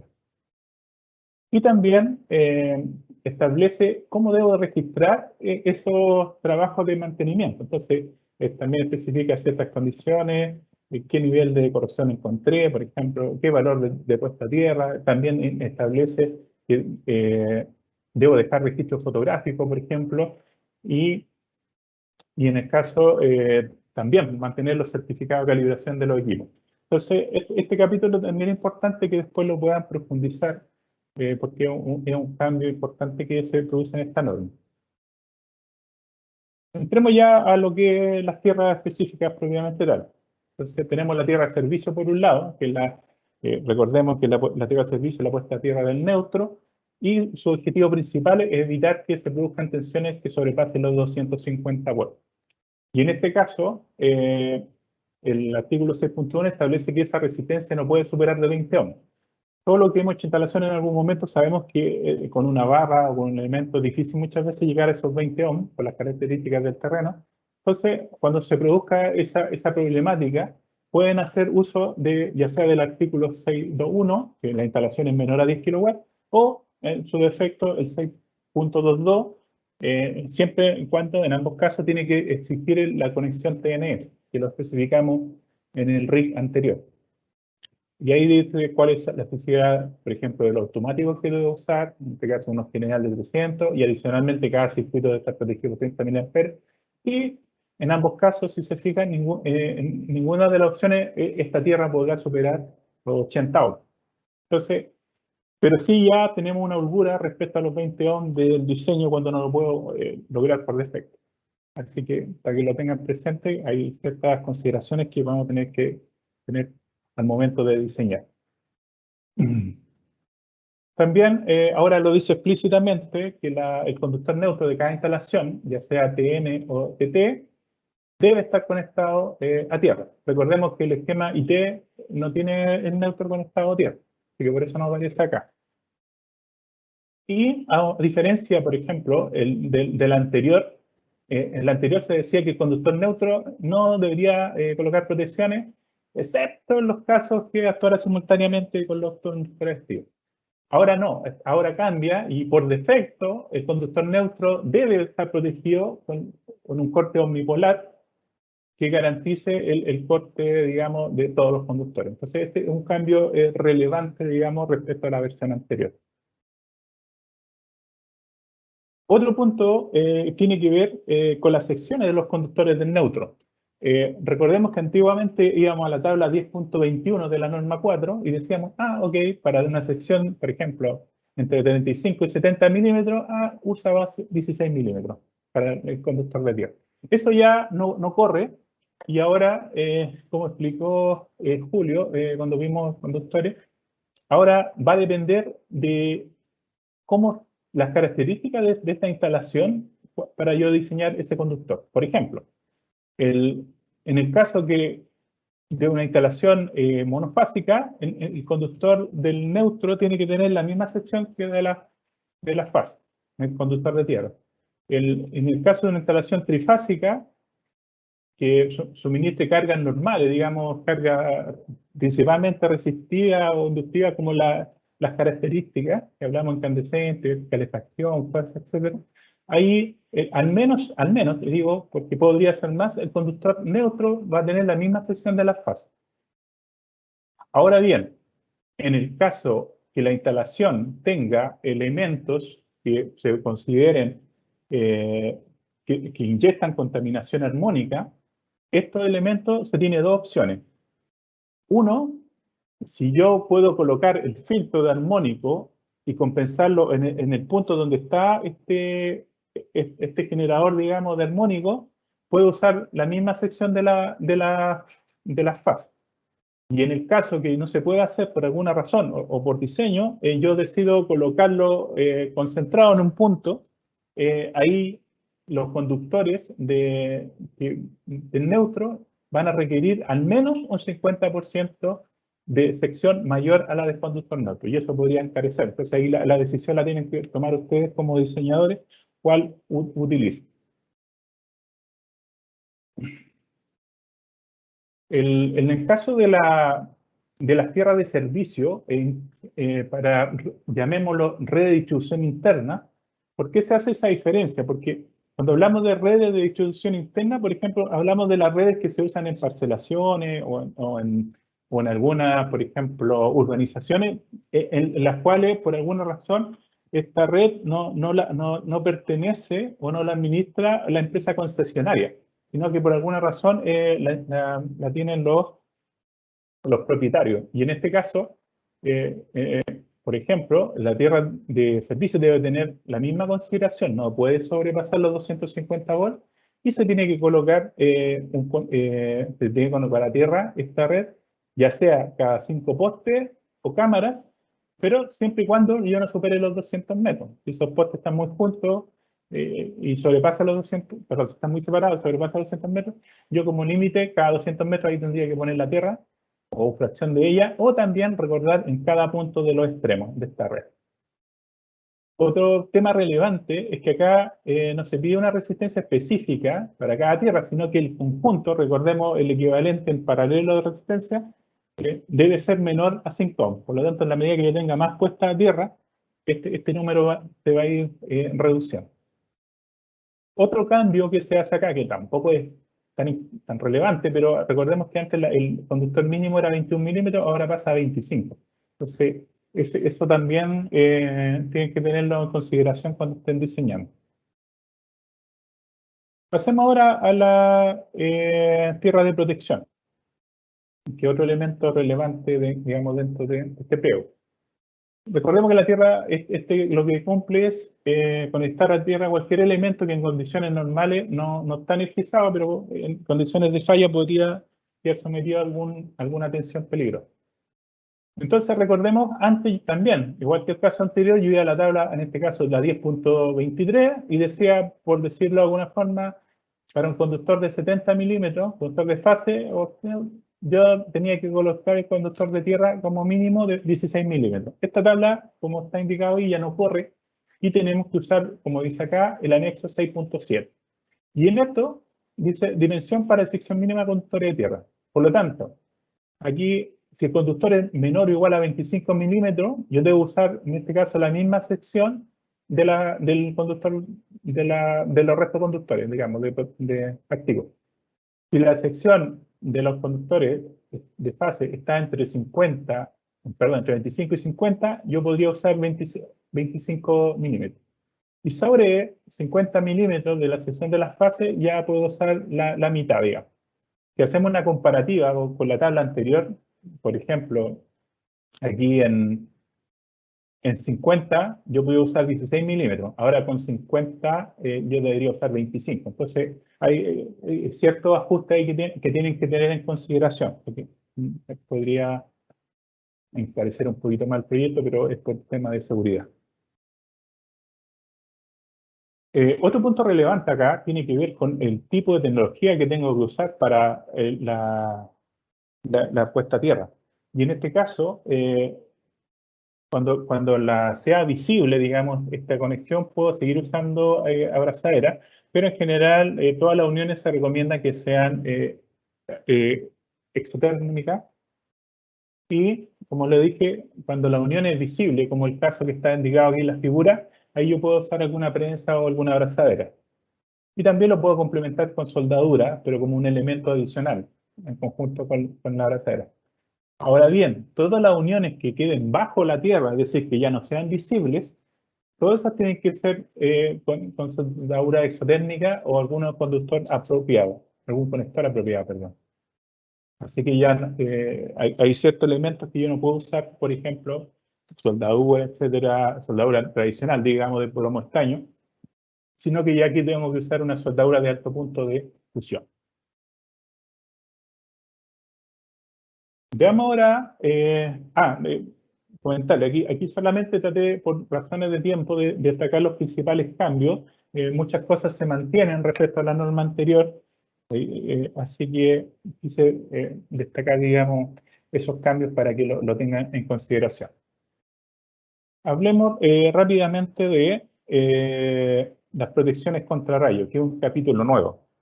En este caso, lo que establece la norma dice que cuando por condiciones se requiera o cuando el nivel será único, es decir, la caída de rayos por kilómetro cuadrado tenga cierta magnitud o que se define a través de estudios, ya sea de norma IEC o NFPA 780, yo debo instalar alguna protección contra rayos. Y en este caso, así solamente como nota, recordemos que la zona más expuesta en Chile corresponde a la zona norte y también en la zona cordillerana.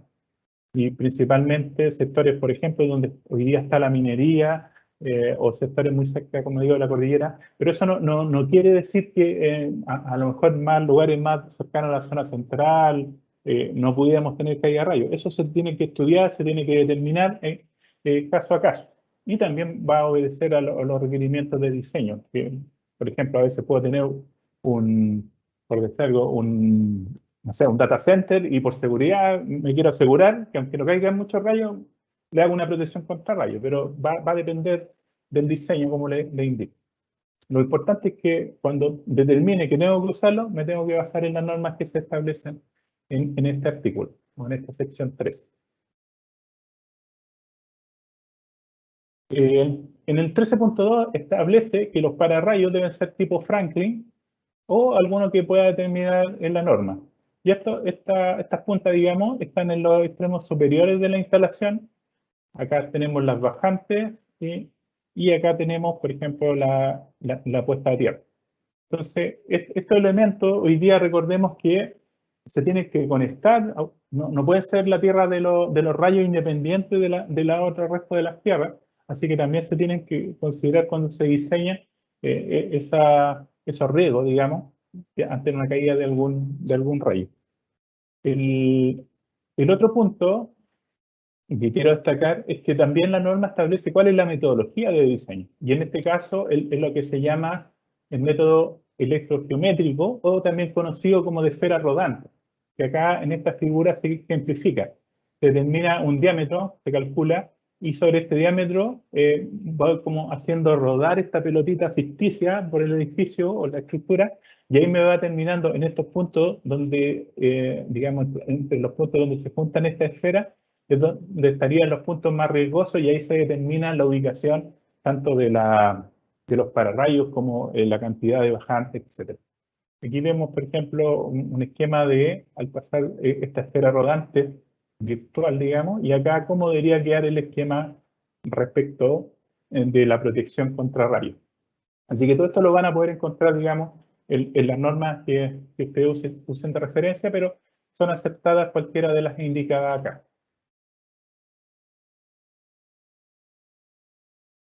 También, a término general, se indican algunas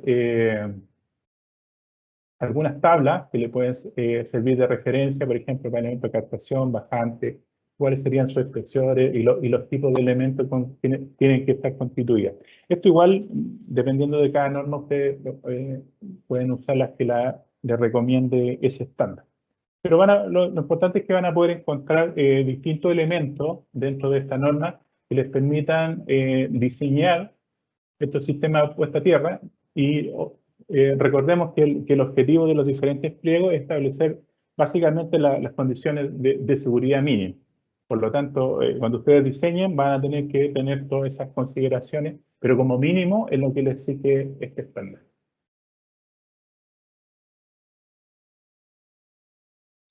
Y finalmente, el último que vemos por hoy día, por ejemplo, en los lugares que se requiera, que yo, dependiendo del nivel, esto será único, determine que se requiere para rayo, me tengo que asegurar que estén todos los elementos, por ejemplo, antenas, chimenea, torre de comunicación, tuberías que sobresalgan, el mismo techo que es metálico conectado a estos terminales para protegerlos.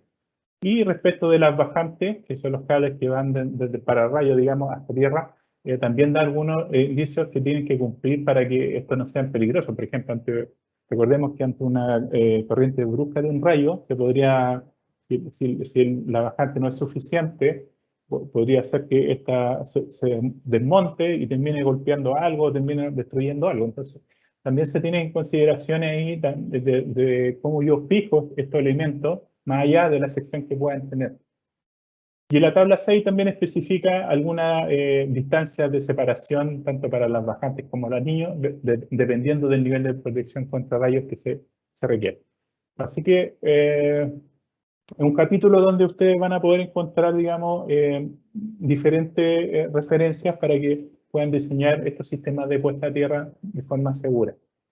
Así que agradezco su atención, sé que le pueden quedar muchas dudas y recuerden que las pueden hacer a la página de la superintendencia y ahí con gusto la atenderemos. Y así que me despido por el momento, agradezco su atención y le doy el paso a nuestra colega María Isabel. Gracias.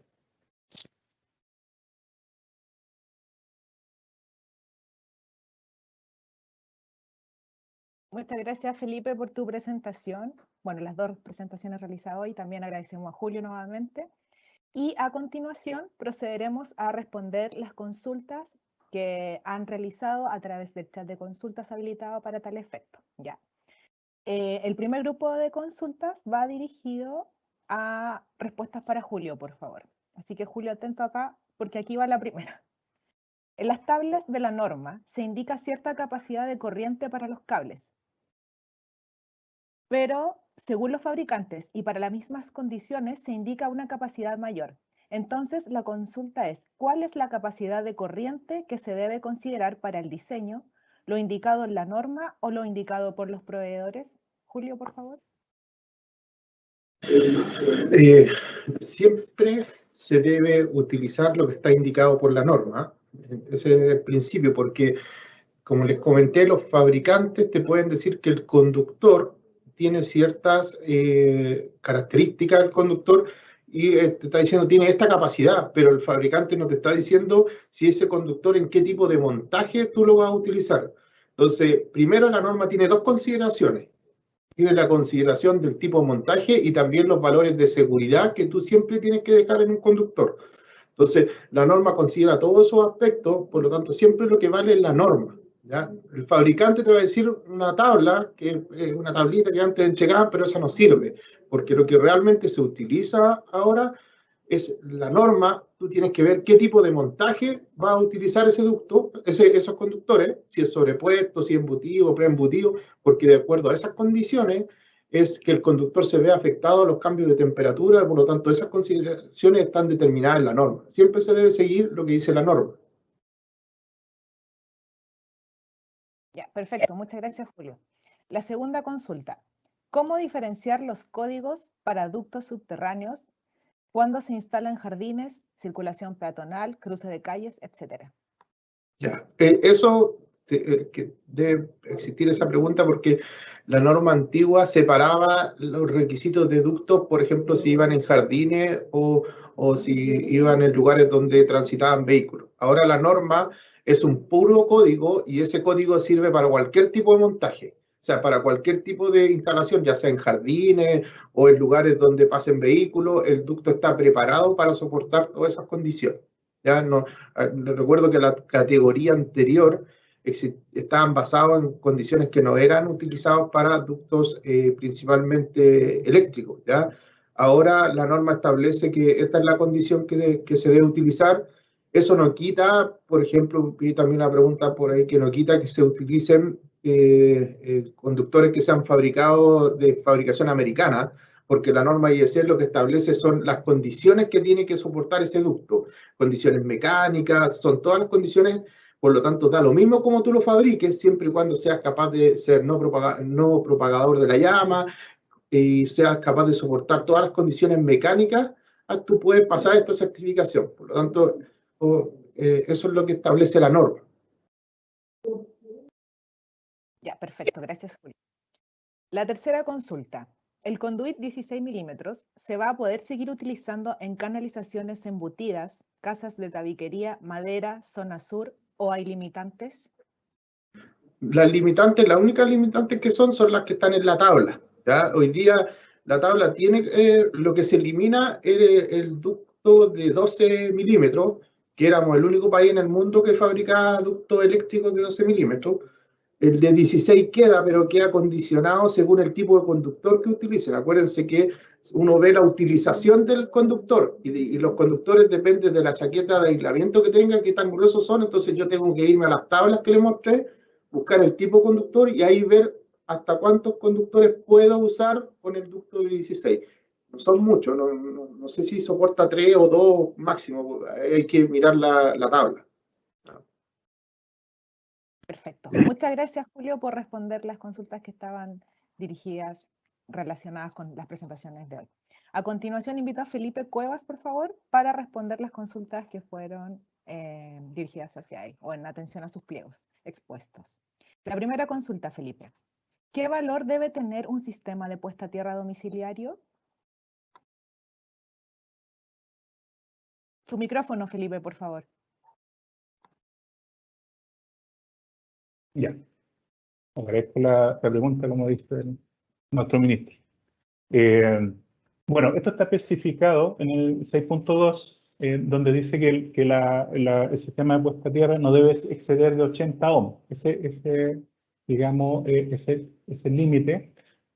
Pero también da dos indicaciones. Dijimos el 6.2.1 y el 6.2 da algunas limitaciones. Entonces, cualquier sistema de puesta a tierra domiciliario no debe estar comprendido entre un máximo de 80 ohms sin ninguna medida adicional, perdón, de 20 ohms, o un máximo de 80, tomando algunas consideraciones de seguridad. Perfecto, muchas gracias, Felipe. La segunda consulta. De acuerdo al punto 6.4.3 RIC 05, dice que se debe unir el neutro y protección en el electrodo. ¿También es necesario realizar esta unión en el tablero? Ya. Mira, buena pregunta. Recordemos cuando vimos el esquema de protección GNS, normalmente cuando el tablero, si se fijan, o por ejemplo un tablero pequeño trae unas barras para tierra que es aislada y que permite que todo el tablero quede conectado a tierra, y en el caso del neutro viene separado, viene con un aislante, por lo tanto no se puede dejar conectado. Recordemos que el esquema lo que indica es que esta unión preferentemente debe realizarse lo más próximo posible al punto de la fuente, en este caso al empalme. Es decir, no es aconsejable, o mejor dicho, no deberían hacer uniones en otros puntos porque podrían afectar la corriente cuando se produzca alguna falla. Así que deben respetar, digamos, las disposiciones que están hoy día en el reglamento. Gracias, Felipe. Tercera consulta. ¿Se pueden utilizar sistemas de puesta a tierra de barras químicas o cualquier otro sistema que no sea malla reticulada? Ya, mira, todos los sistemas que están permitidos están indicados en el pliego 6. ¿Ya? Y además se acompaña un anexo en donde salen distintos diseños de puesta a tierra, desde la tradicional barra hasta incluso está permitido un elemento que sea no reticulado. Así que, digamos, si está permitido en la norma, lo pueden utilizar. Pero, insisto, las condiciones de diseño y la responsabilidad del mismo van a recaer en este caso en el usuario. Y respecto al tema químico, tengo entendido que estas todavía no están autorizadas, pero tenemos los estudios finales y además que la mayoría de ellos requieren como insumos, son como la impresora. Cada cierto tiempo tengo que estar incorporándole elementos químicos y eso no necesariamente lo va a hacer el propietario. Así que, pero pueden consultar la norma y bueno, ahí si Julio, no sé si puede complementar sobre todo lo que es tema químico. Sí, mira, complementar más que para aclarar cierto tema, es decir, que el tema de las barras químicas está permitido, más que la norma lo establece. ¿Qué es lo que establece la norma? Primero establece, si estamos hablando de sistemas de puesta a tierra de baja tensión, ¿qué es lo que yo debo preocuparme? Del voltaje de seguridad.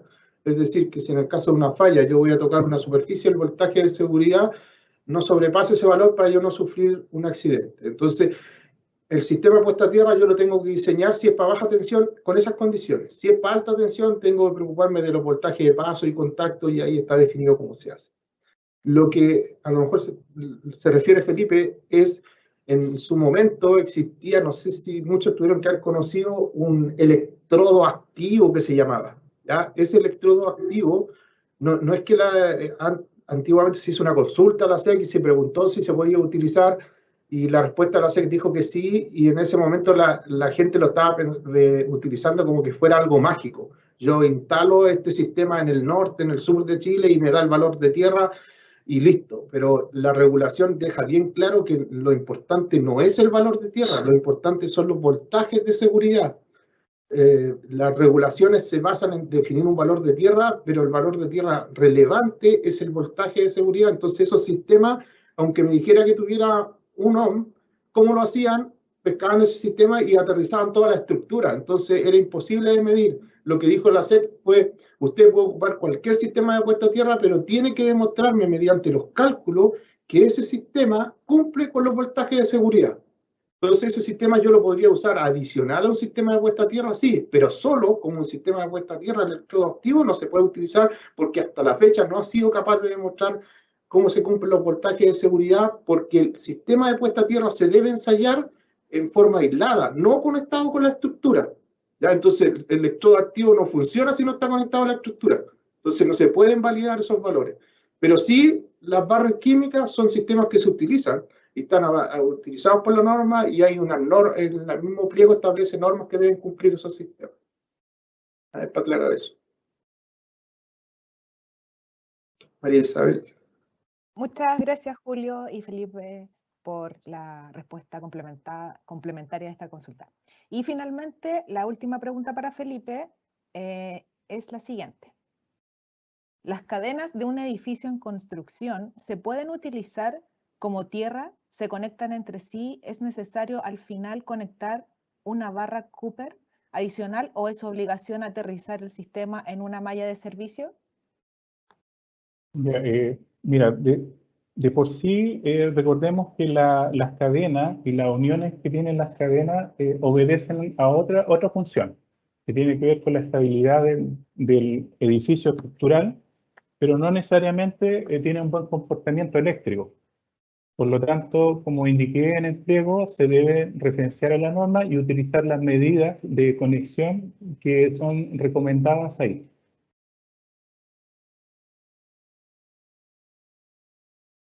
Ya, perfecto. Muchas gracias, Felipe, por tu respuesta. A continuación, bueno, como superintendencia les agradecemos la asistencia a las charlas de hoy También quiero indicar que las consultas que no fueron atendidas hoy las pueden realizar a través de los canales oficiales, en este caso de la Superintendencia, en el link de consultas pueden ingresarla y serán atendidas por el departamento o área correspondiente. Nuevamente agradecemos su asistencia y los dejamos cordialmente invitados para la próxima charla, que será el martes 1 de junio. Les recuerdo también responder la encuesta que está en el mismo link y también les va a llegar el correo con el link de encuesta para que la atiendan, por favor. Muchas gracias, que tengan buena tarde.